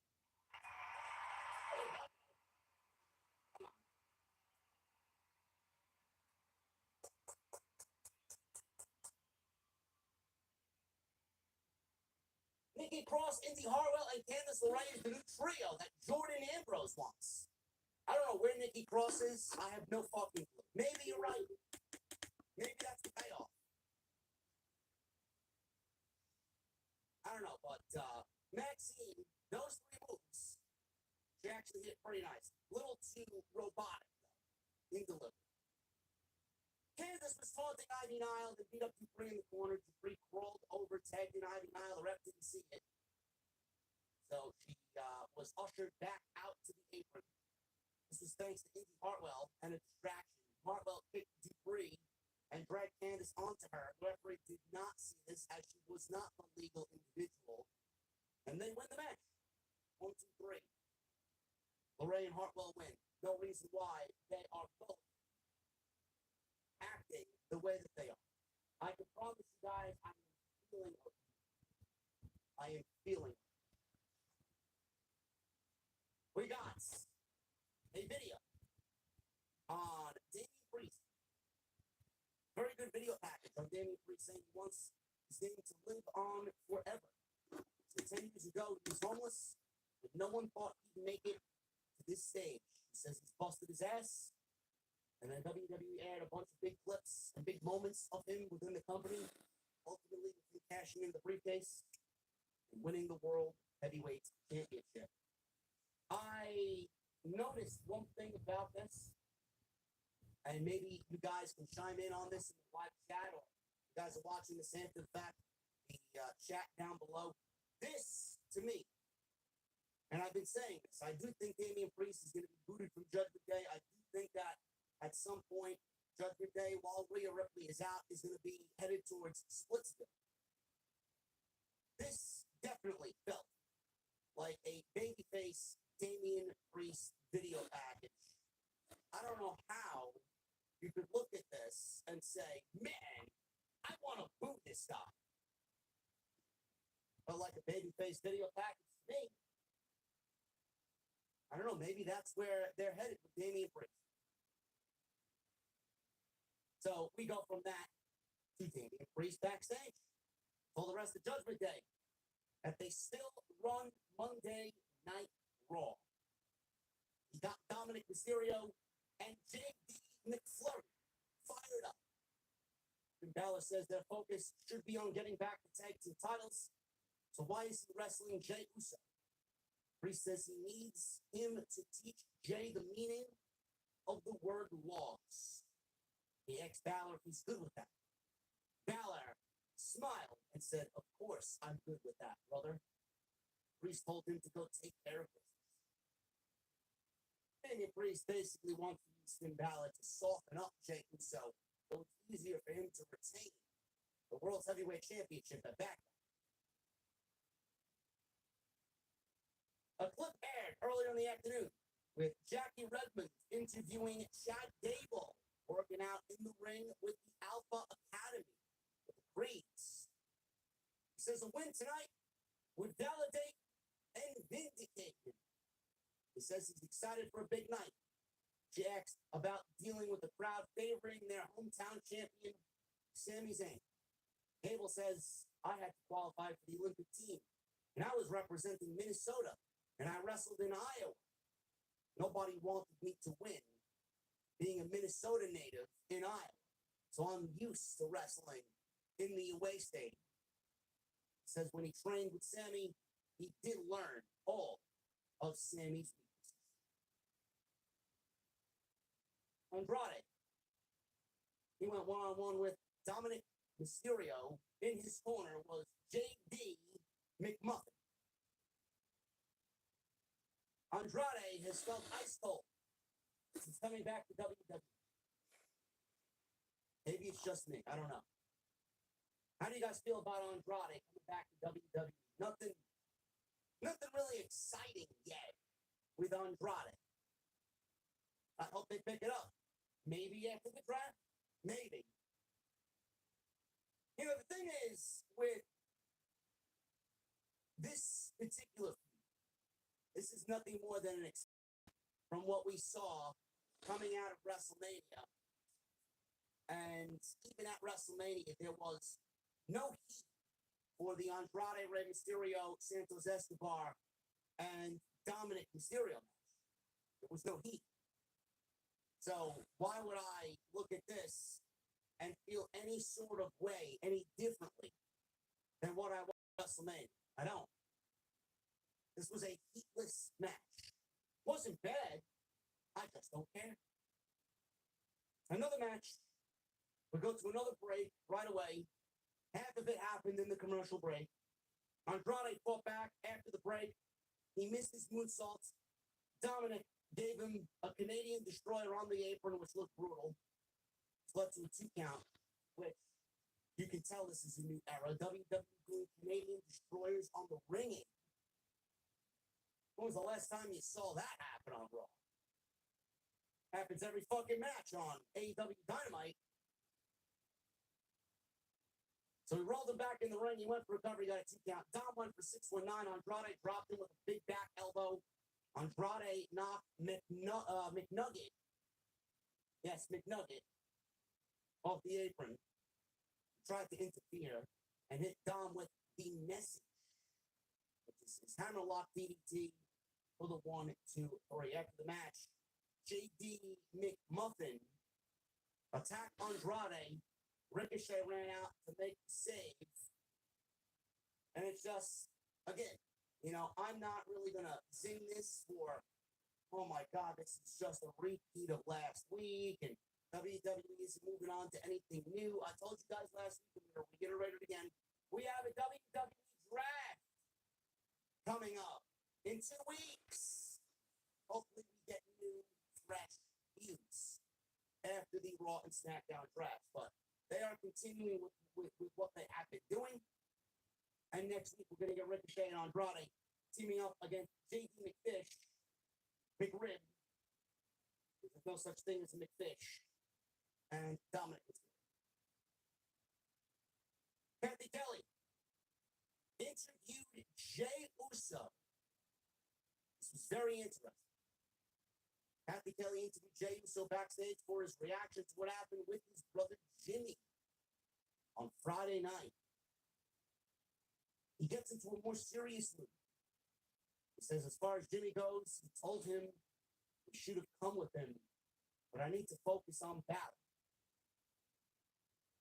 The bloodline, they seem to be adding members that we don't know of. Just literally out of nowhere. But I told Jimmy to come with me. Jay says he had to focus on Finn Balor tonight, and he would receive a yeet down. Jey Uso, without actually, I don't know if you guys picked up on it. Jey Uso, without actually saying, basically giving you a glimpse into the future. The bloodline is adding members literally out of nowhere. And that's exactly what's going to happen at Backlash. Exactly what's going to happen at Backlash. We got Tama Tonga debuting on Friday night. I thought it was great. Solo Sikoa is now acting as the new tribal chief. Hit Jimmy to the curb. Jimmy lost. I don't know if Paul Heyman's a part of the group. I'm assuming he is for now. Paul Heyman wanted to call Roman Reigns. It's not a part of the plan. He takes Paul Heyman's phone and accepts it. The Solo Sikoa is acting as the tribal chief and now has enlisted Tama Tonga. I said this on Friday, I'm going to reiterate it again. I don't think that this is set up by orders of Roman Reigns.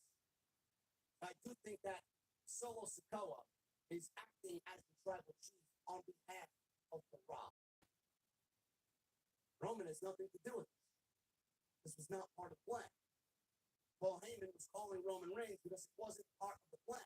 So whose plan was it? It's either Solo acting on his own, which I don't know why he would, or The Rock is giving him orders and has appointed him the new tribal chief. And has basically told him to go out and find a new bloodline. Because the current bloodline is fucked. Goodbye, Jimmy.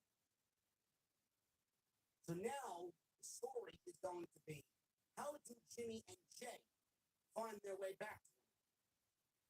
Jay is clearly not winning the World Championship. You're not going to beat Jey Uso clean in the main event of that show. So what is going to happen? We are going to get yet another new bloodline member, this time in a Samoan werewolf. Jacob Fatu will debut at Backlash. This is my prediction. He will debut at Backlash and cost Jey Uso the World Heavyweight Championship. I believe that is what WWE is going to do. And then we're looking at Solo Sikoa, Tama Tonga, and Jacob Fatu, the Samoan werewolf, as this new bloodline. Solo's acting as if he's the tribal chief, appointed by The Rock. Jimmy and Jay have to find their way back to each other. Roman Reigns, we don't know when he's going to come back, clearly. But I said this from the beginning of WrestleMania season. This was all done. They pivoted. They changed. Roman and Rock back to Cody and Roman. Because the long game, the Rock's long game, the long game that they talked about was a match with Roman and a babyface turn for Roman. The long game was always, how do we take Roman in this current version of Roman, keep him the same, and turn him into a babyface? That's what the long game is. That's what this next chapter of the bloodline is going to be, because Roman is eventually going to have to come back, and he's going to have to assemble the old bloodline back together, a story within a story within a story. How does Jimmy get back to Jay? How does Jay get back to Jimmy? How does Roman convince Jimmy and Jay to join him again to battle this new bloodline? Where does Paul Heyman fit into this? Does he side with the final tribal chief. We're looking at some monster story. I love it. But I do predict Jacob Fatu will make his debut at Backlash, and Jey Uso basically alluded to more members joining out of nowhere. That out of nowhere is going to be in France at Backlash during his world title match against Daniel.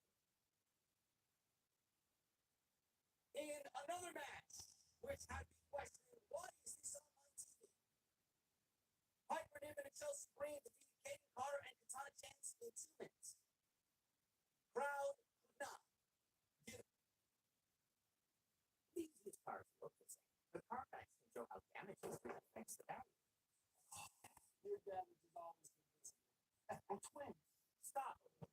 Shop at allthescarbacks.com. Identical twins. Green made the cover for the win. Garbage, garbage, garbage.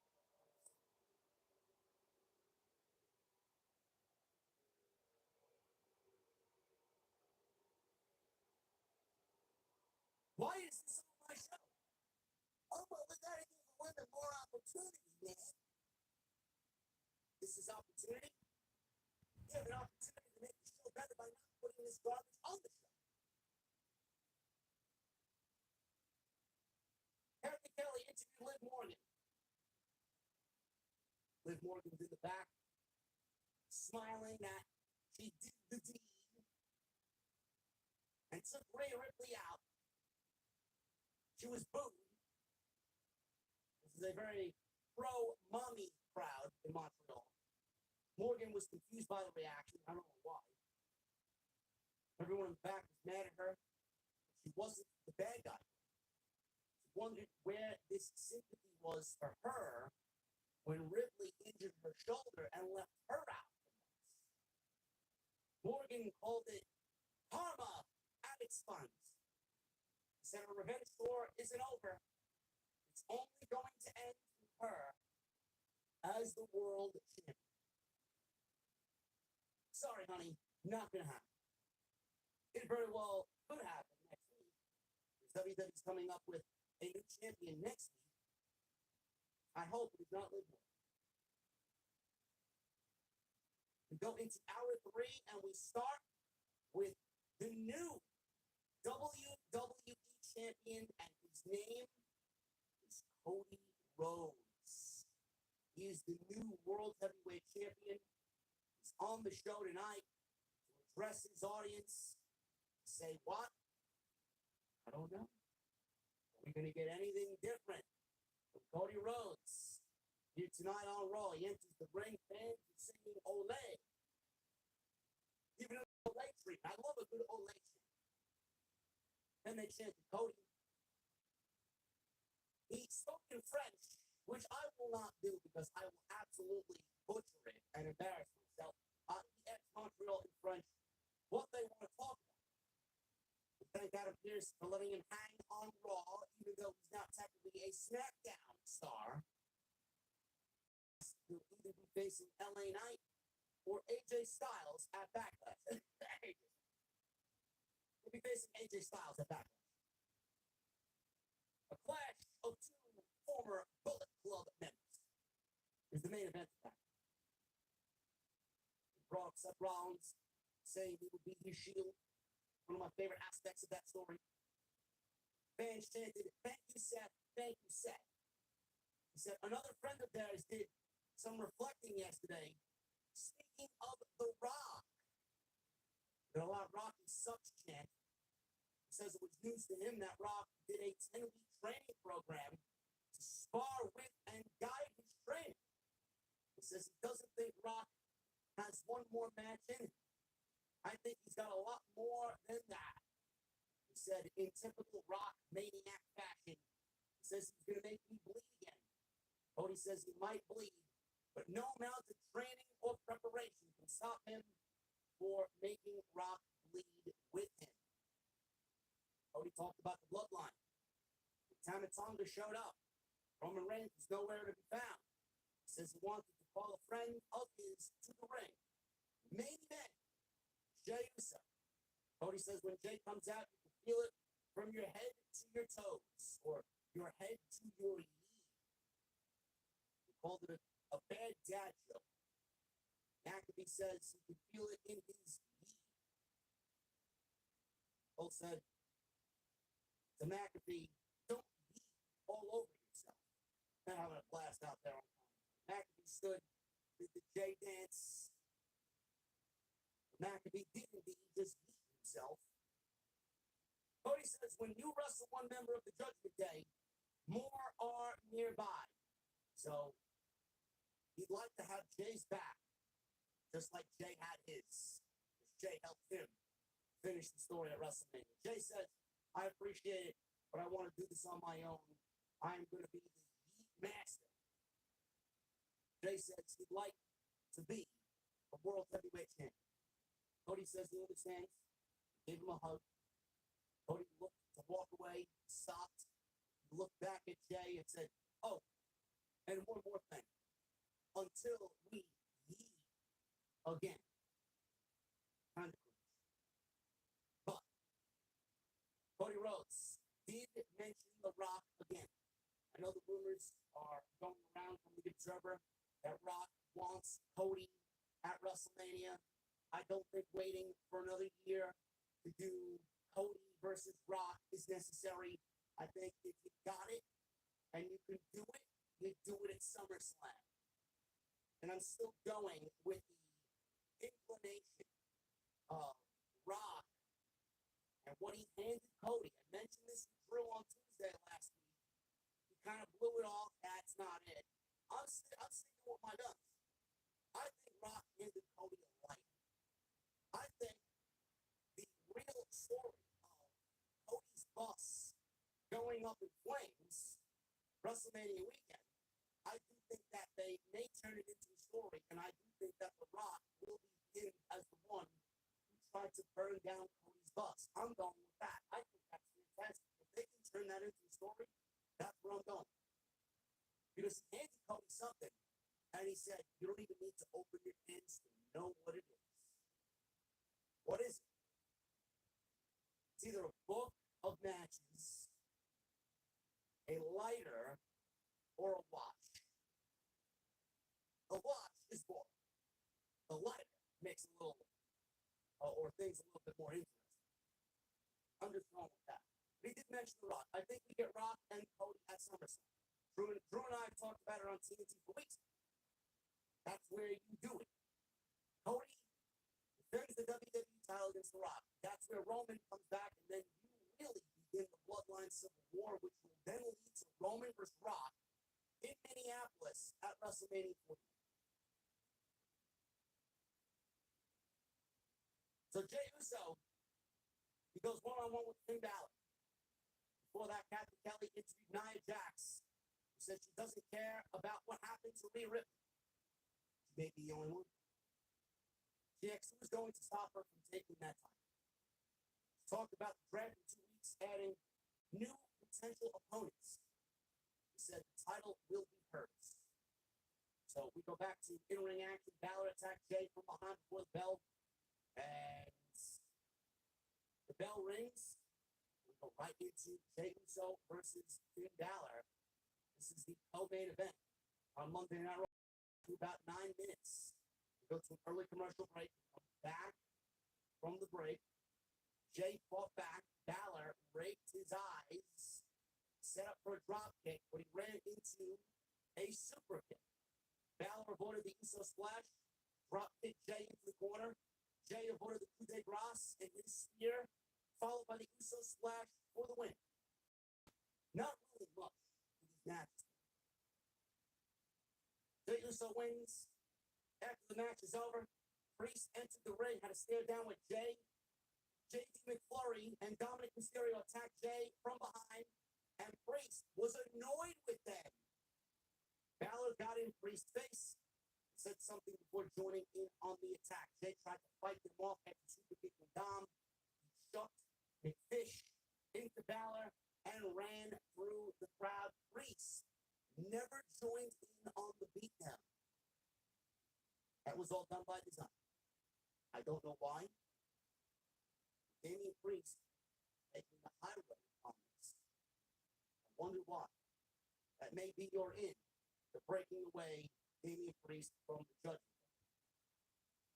So all of a sudden, the camera stayed on Jey Uso. Camera followed Jey up into the crowd and through the mezzanine, through concessions, until he walked out of the building where he saw Sami Zayn looking up at the LED boards, looking up at the building to the arena. Sami said the first show he ever saw over 25 years ago was in this arena, and now he's returning as champion. He says he walked in the front door tonight, same way he did back then as a fan. Sami then made his way through the concourse, fired up, slapping hands with fans along the way, bedlam in the concessions area. His theme music hits, he gets ready, he walks into the building, into the arena, down the steps. You see the whole visual of the audience chanting Sami's theme song. What a fucking entrance Sami Zayn got. Unbelievable. One of the best entrances that I personally have ever seen on Monday Night Raw. Excellent stuff.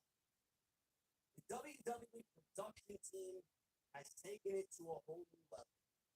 Love it. This entrance was fit for a champion. No doubt about it. Sami made his way into the crowd, fans singing his entrance theme. He makes his entrance. Chad Gable makes his entrance. We got the formal ring introductions that were made. Fans booed Gable.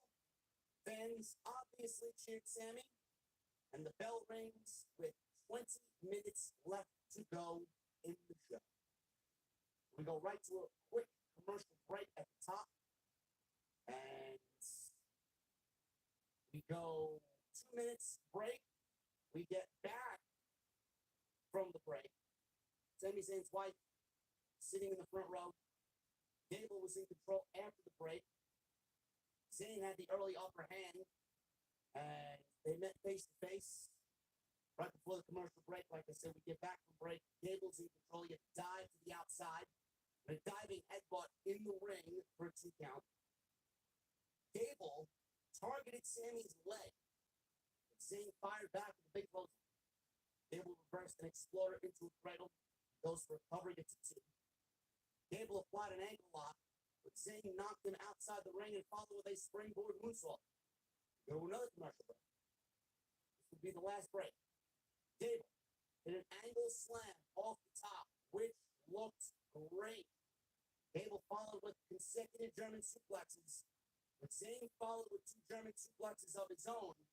Gable switched and hit another German, so Sami did the same. They counted each other over and over until Zayn suplexed Gable, and this particular suplex landed Gable right on the back of his fucking neck. I did. Oh my goodness. These guys are fucking killing each other, man. That looked bad. Referee immediately went to go check on Gable, and thank Christ he was all right. Zayn hit an exploder in the corner. He went for the haluva kick. Gable picked his leg and applied the ankle lock. Zayn countered out of it. Hit a powerbomb. He went for a sharpshooter, but he fell over. He injured ankle, which was one of the stories of Sami Zayn in this match. Gable avoided the haluva kick again and gave Zayn a German suplex into the middle rope, which looked bad as well. Gable applied the ankle lock again, but Zayn eventually reversed it into a cradle for 2. Zayn gave Gable another exploder into the buckles.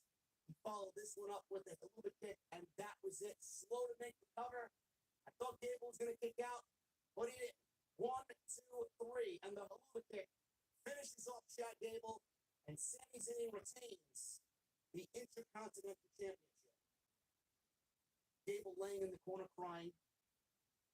Zayn in the middle of the ring on his knees, wanting Gable to come on over. He laid the Intercontinental title in front of Gable. Gable was still crying. He helped him up. Gable lifted his arm, and they embraced with a sign of respect. Gable left. Zayn jumps to the outside. He went to go hug his wife and his family, who was sitting front row. Gable all of a sudden grabbed him and hit him with a German suplex on the outside of the ring. Gable then tossed Sami Zayn around ringside, into the steel post, over the announce desk, into the steel post again, threw him up on top of the apron, and threw him through the steel post and the ropes. So Gable jumps up top on the second turnbuckle, and he puts Sami Zayn in an ankle lock, with half of Sami Zayn's body in between the ropes and the turnbuckles. Gable held the ankle lock, and the show went off the air with Gable shockingly turning heel on the babyface champion in Sami Zayn. I thought the match was great. I thought the chemistry between both guys was great. I thought the post-match attack was really good. Like I said, Gable, we all looked at Gable from January on.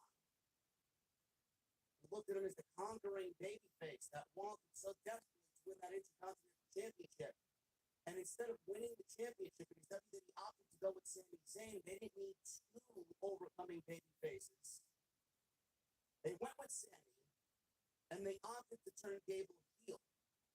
So instead of Gable now, the story of Gable chasing the title and winning the title, Gable's story is now failing to win the title and turning heel because he can't win the big one. Frustrated because he can't win the big one. I don't know if this is going to lead to another match. I don't know if Sami just moves on to Bronson Reed, which I'm assuming he does.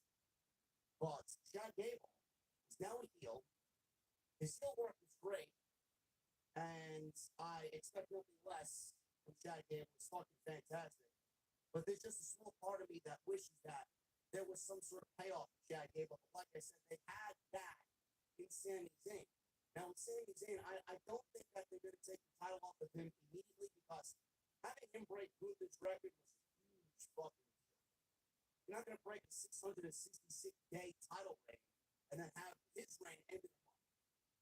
It's going to be very interesting to see how they book Sami Zayn's title reign. Does he beat Gable? Does he beat Bronson Reed? Who is going to be Sami Zayn's arch nemesis here for this IC title? I don't know. All I can say is I am happy. The IC title got a man in spot, and Triple H is continuing to build the legacy of the IC title in this new era, that he's treating it with the respect that Gunther showed it. And we got a lot of moving parts here in the mid-card for the Intercontinental Championship. A lot of contenders. And we have a draft, so we don't know who Sami Zayn's next opponent is going to be. Very interesting to see. So I like it. I like it. We have Sami Zayn and Chad Gable, and I thought it was a fantastic main event. I thought this was a great Raw. I did. I thought the show itself was fun. The energy of the show was obviously being in Montreal up there. Great main event. I thought that last hour was really where WWE hit their stride for this show. The Rhea Ripley stuff put a damper on everything, but I'm hoping she can get back quickly, and my thoughts and prayers go out to Rhea Ripley to get back quick, because that's just an unfortunate circumstance for a division that doesn't need any more setbacks. Thank you guys very much for joining me here on this Monday Night Raw post. We are going to get into all of the super chats in just a second.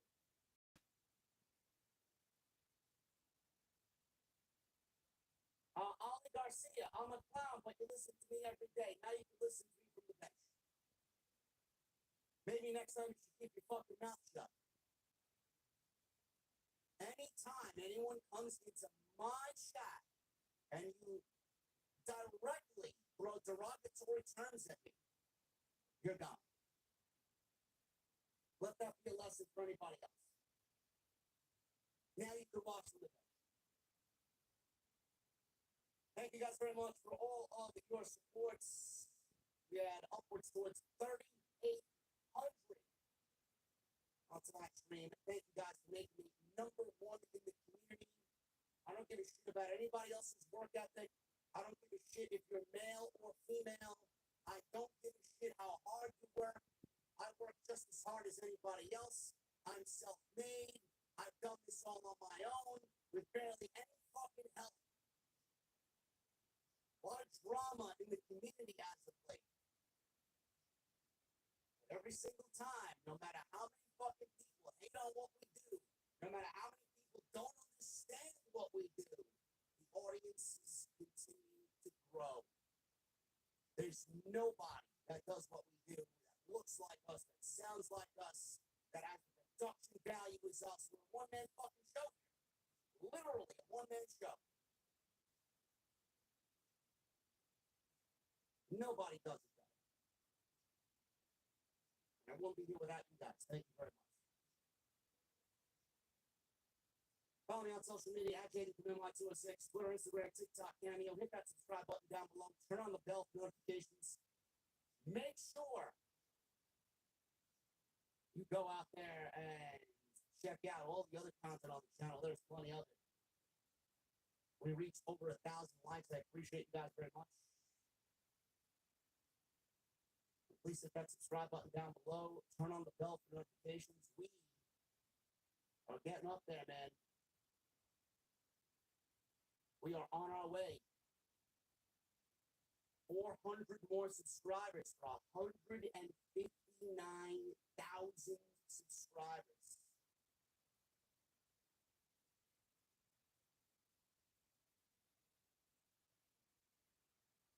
Michael Krause with a $2 super chat. Good Monday, JD. Hope you have a great weekend, bro. It's only Monday, brother. Did I have a good weekend? Yeah.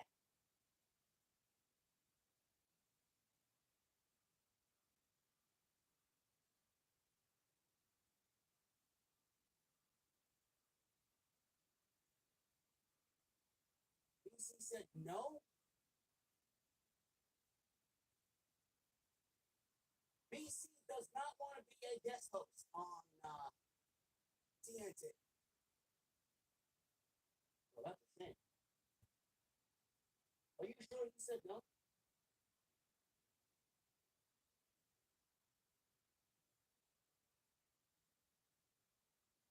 Did he give a reason why?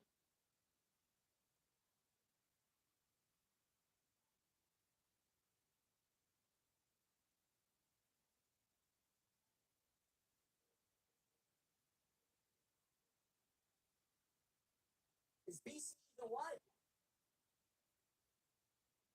BC's not live. What the fuck do you know?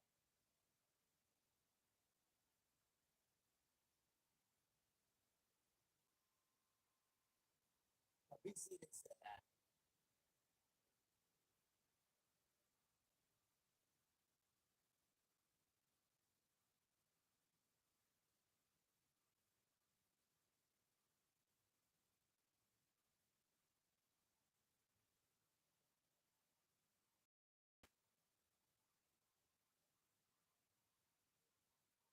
BC rides solo.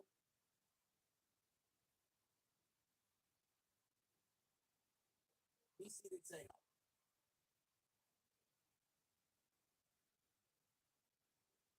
He said it earlier in his live stream. JF for the $4.99. Drew is the reason for all of Damien's failed cash-ins. Only for Priest to cash in at WrestleMania. The story in that is crazy.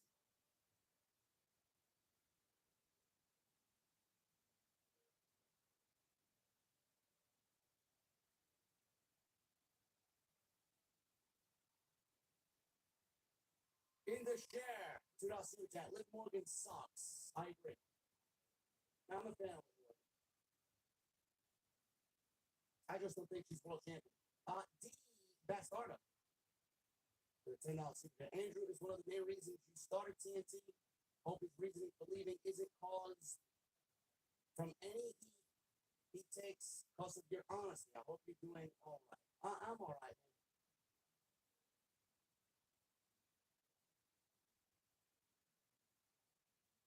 Guys, I'm not choosing any random with no prior content creation experience. Like, I'm not taking anybody just off the street, guys. You need to have some audience. You gotta have some platform. I appreciate you guys reaching out, man, but I mean,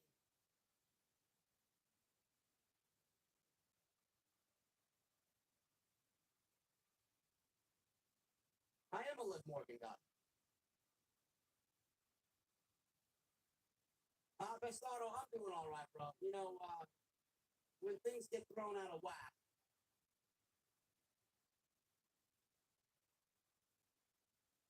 it's a little mental block to get over.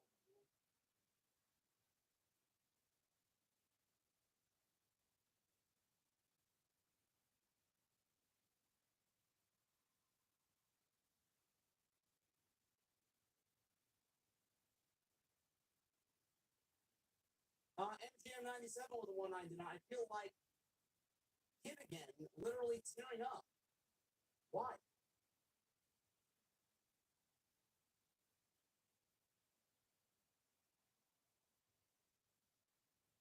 Gregory Benson with a 999. Who do you think is a better pro wrestler, Jake Cargill or former New Japan champion Julia?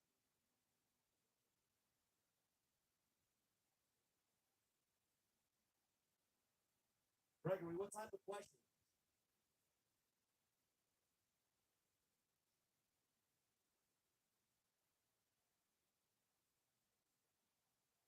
Strip Keeper with a new membership. Thank you, Strip Keeper. Tony Brown with 499. Rhea is too high. Yeah.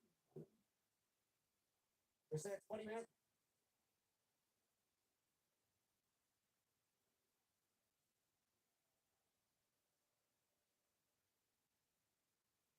Can someone give me a timestamp in the chat? Someone give me a timestamp to where BC said he doesn't want to join the show.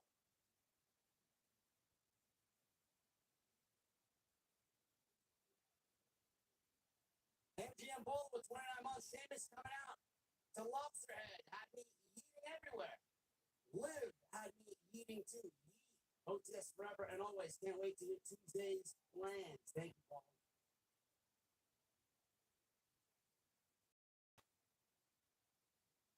Shane Brown with 16 months. 16 months going strong. The best in the IWC channel. Anyone should join. But anyways, WWE camera angles are a whole nother level.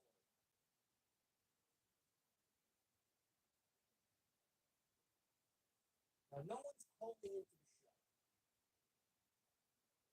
Calling into the show sounds fucking lame and cheap. What, so someone calls from a fucking staticky phone? Get out of here.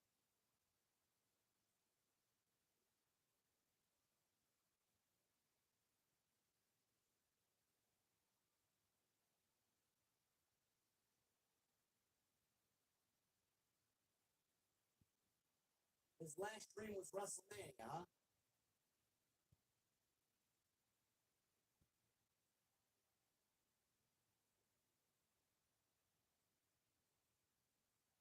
His last live stream was 7 days ago.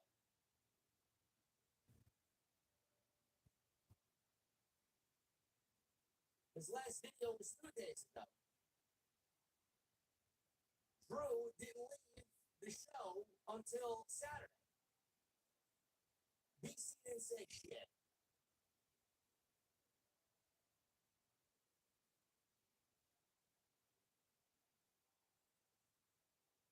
BC didn't say shit. I'll talk to BC. I'll see if I can make that happen.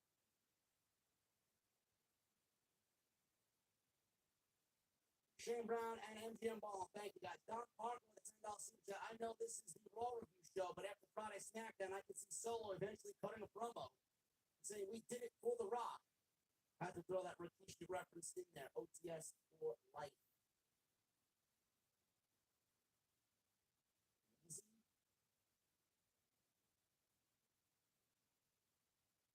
Mike 43. Easy.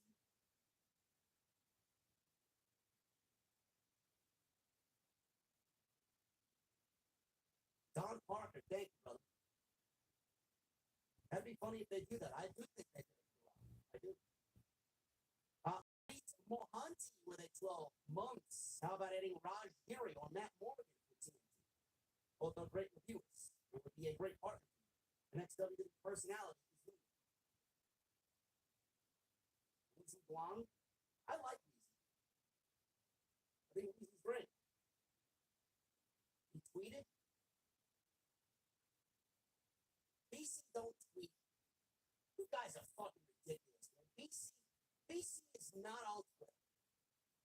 He's not. I think Weezy's great. I don't know if she can do it. I don't think she has the time. She's got a full-time job. A female presence on the show could actually be good for the show.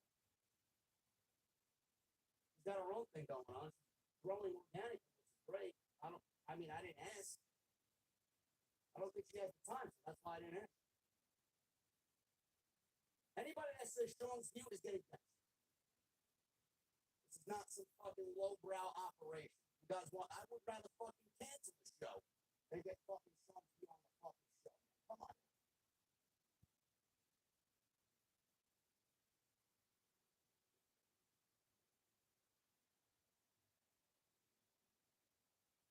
You know who I did ask? You know who I did ask and respectfully declined because he just had no time? I did ask. Santa's out. I did ask. He says he'll do it because he's got so little time as it is with the content that he creates now. So that would have been a banger show, man. That would have been a banger combination.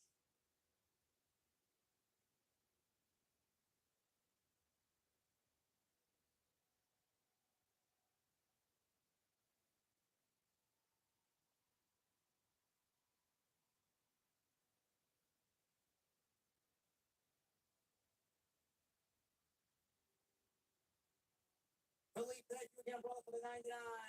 99.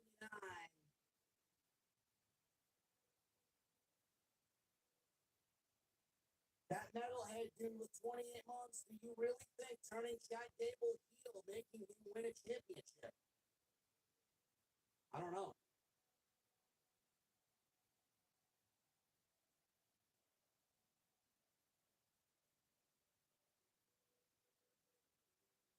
Guys, I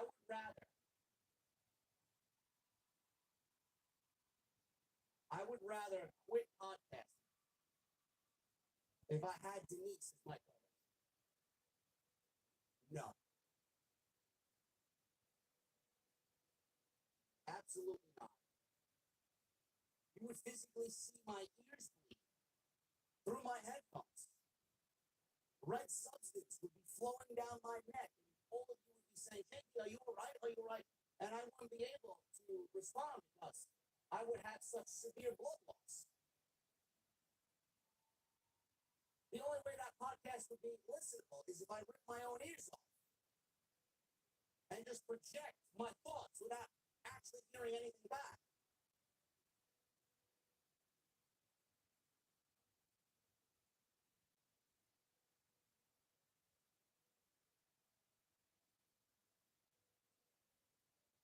Ron Davis for the 30 months. JD, you're the effing best in the IWC. My son and I are going to Raw on August 5th. Can't fucking wait.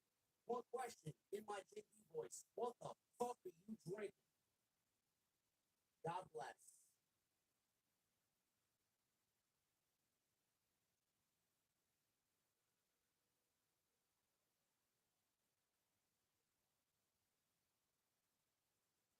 Stash Club? I think those guys are corny. Stash Club, the content that Stash Club creates is for fucking children. Sorry. I need someone with some fucking balls up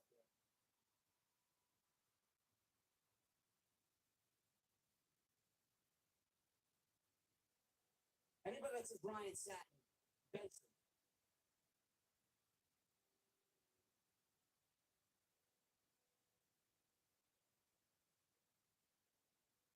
Ron Davis, thank you, brother. Chaotic with the 499. Hope they book Cody strong and relatable.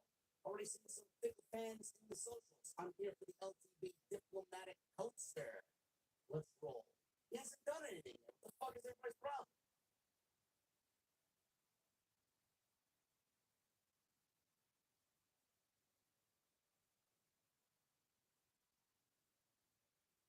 How many podcasters are there? There's only a few that are actually very good at what they do.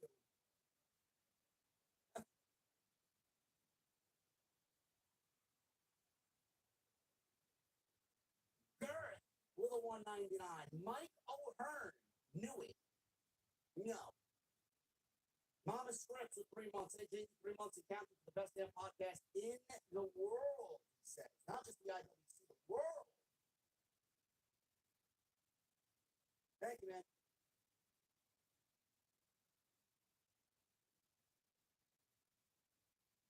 Heisenberg with the 699. I Twitter, the Cody hate is so forced on there. It's only been 8 days and people are already calling his reign forward. Well, people on X, Heisenberg, they have the fucking brain capacity of a fucking fly.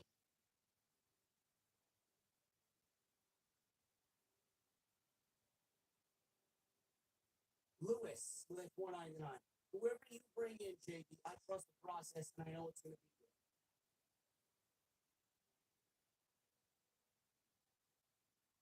Thank you, Lewis.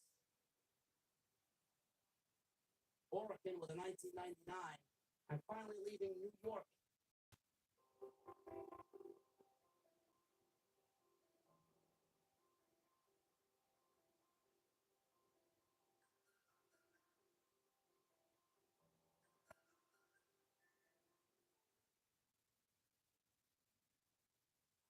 Oregon, I wish you luck, brother.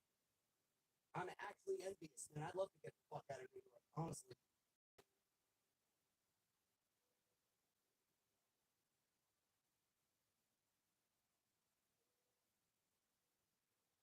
Brandon Collins, who the fuck is that?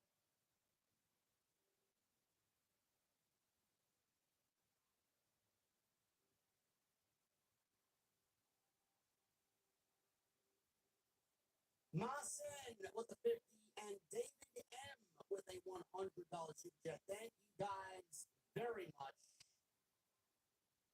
Thank you guys very much.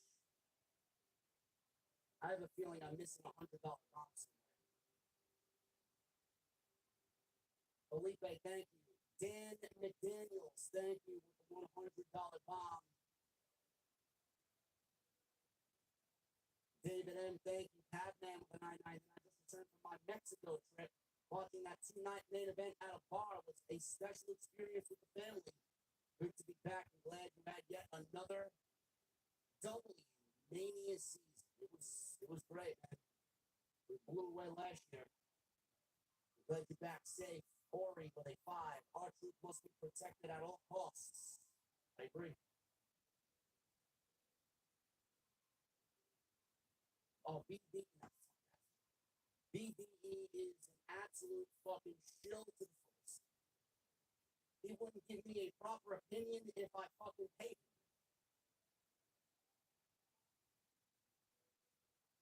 You gotta be out of your fucking mind. If you fucking waterboarded him, he still wouldn't give you a proper opinion.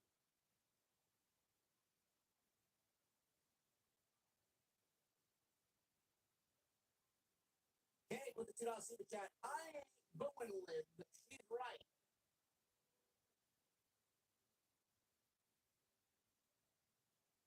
H posts with a $5 super chat. JD has become a tweener and is on the slippery slope of turning babyface at this rate. The heel JD would.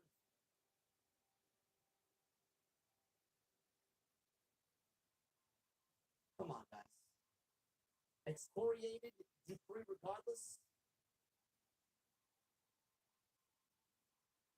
She sucks. What the fuck do you want me to say? She sucks. She's not getting any better.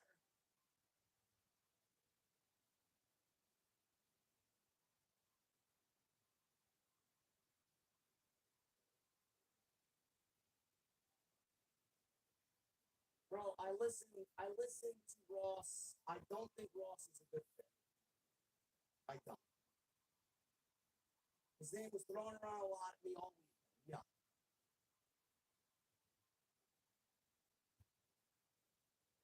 Jamie Acuna with a $4.99. Celebrating my 28th birthday, watching the best show on the IWC, the Whiskey Sour. Thank you, Jamie, for all you do, brother. OTS for life. Oh, and go Dodgers. Fuck the Dodgers. Matt Morgan? No, Matt Morgan's microphone is some of the worst I've ever heard. I think he records off of his fucking cell phone.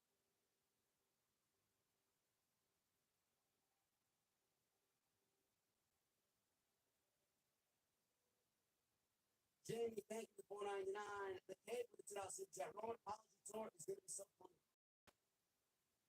8 posts with a $10 super chat. Cody will finish up with Bloodline at SummerSlam. The Bloodline Civil War, and Cody needs to go their separate ways after that. Cody defeats The Rock to get his win back at SummerSlam. I agree.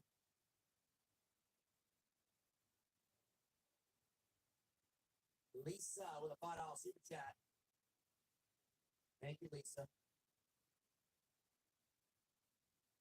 If I can find Lisa's super chat, where did it go? There it is.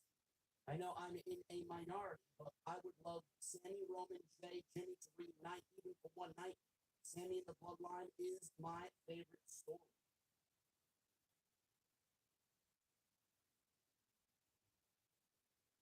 All right, Carlson, you are getting a timeout.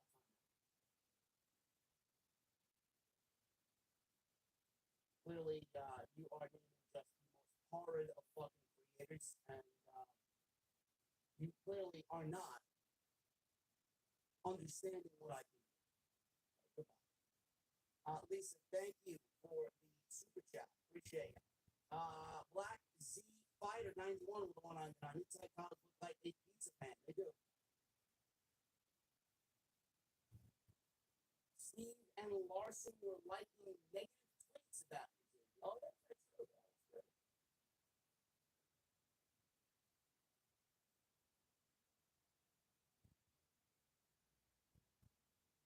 That's funny because every time I see Steve and Larson, they all smile and they shake my hand.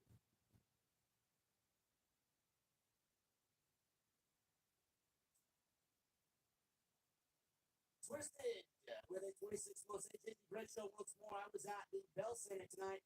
And seeing his entrance was fucking fantastic. The pop, blast, the whole entrance, and more. I'm glad you had a good time, Twisted. Sounds like a great show.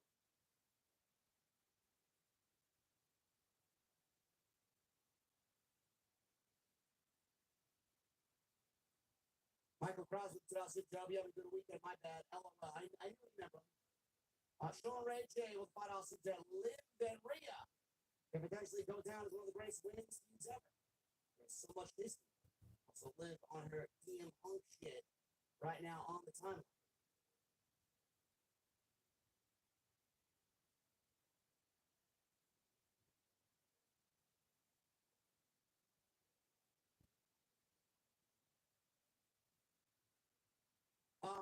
One of the greatest women's feuds ever, Sean.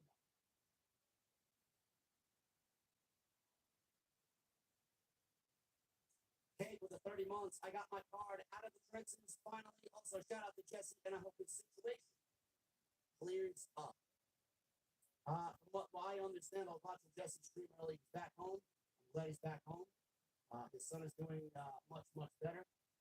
And you guys should all go support Jesse and what he's doing. I believe Jesse will be with me on Wednesday. Or I just may give him another week off. I don't know yet. Sumit Joseph with a $7.99. Thank you, Sumit. Vinny with a $1.99. Anything is better than the tag titles we had. I agree. Sumit with a $2.99. Get John Draper, Wrestling Soup motherfucker. I love the guys over at Wrestling Soup, and Draper's a good dude. Always has my back against these fucking bizarre weirdos. And his sap disdain is quite humorous, man. I quite enjoy it. CK920 with a $2 super chat. Bring back your old co-host, Return of Beer Goons. All right, I'm going to have to get rid of it. Goodbye. Thomas with a $2 super chat. I came in late. What's going on with Drew? You guys will find out tomorrow. Bradley with a $1.99. Try comment 167. Comments all right, man. I'm looking for a vibe. I'm looking for a vibe.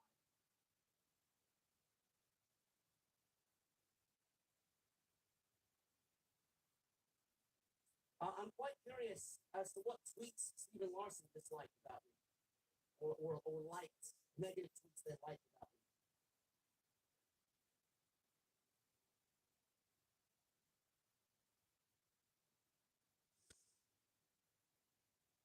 Bradley, thank you, brother, for the 199. Francis Luke, they fought out super chat.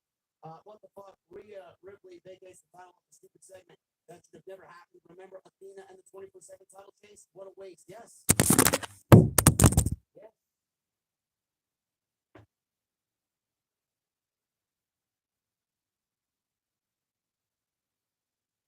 Eight months for the fight off season. They're drinking 3 shots with 2 shots of makers.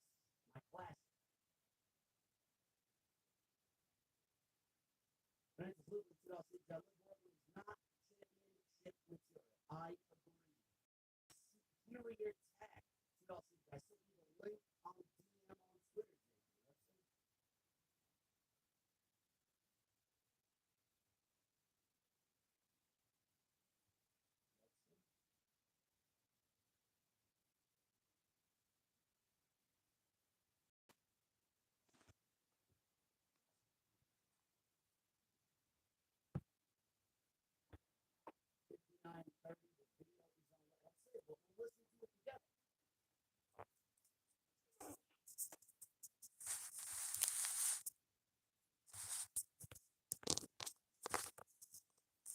My name is Fanny Texter.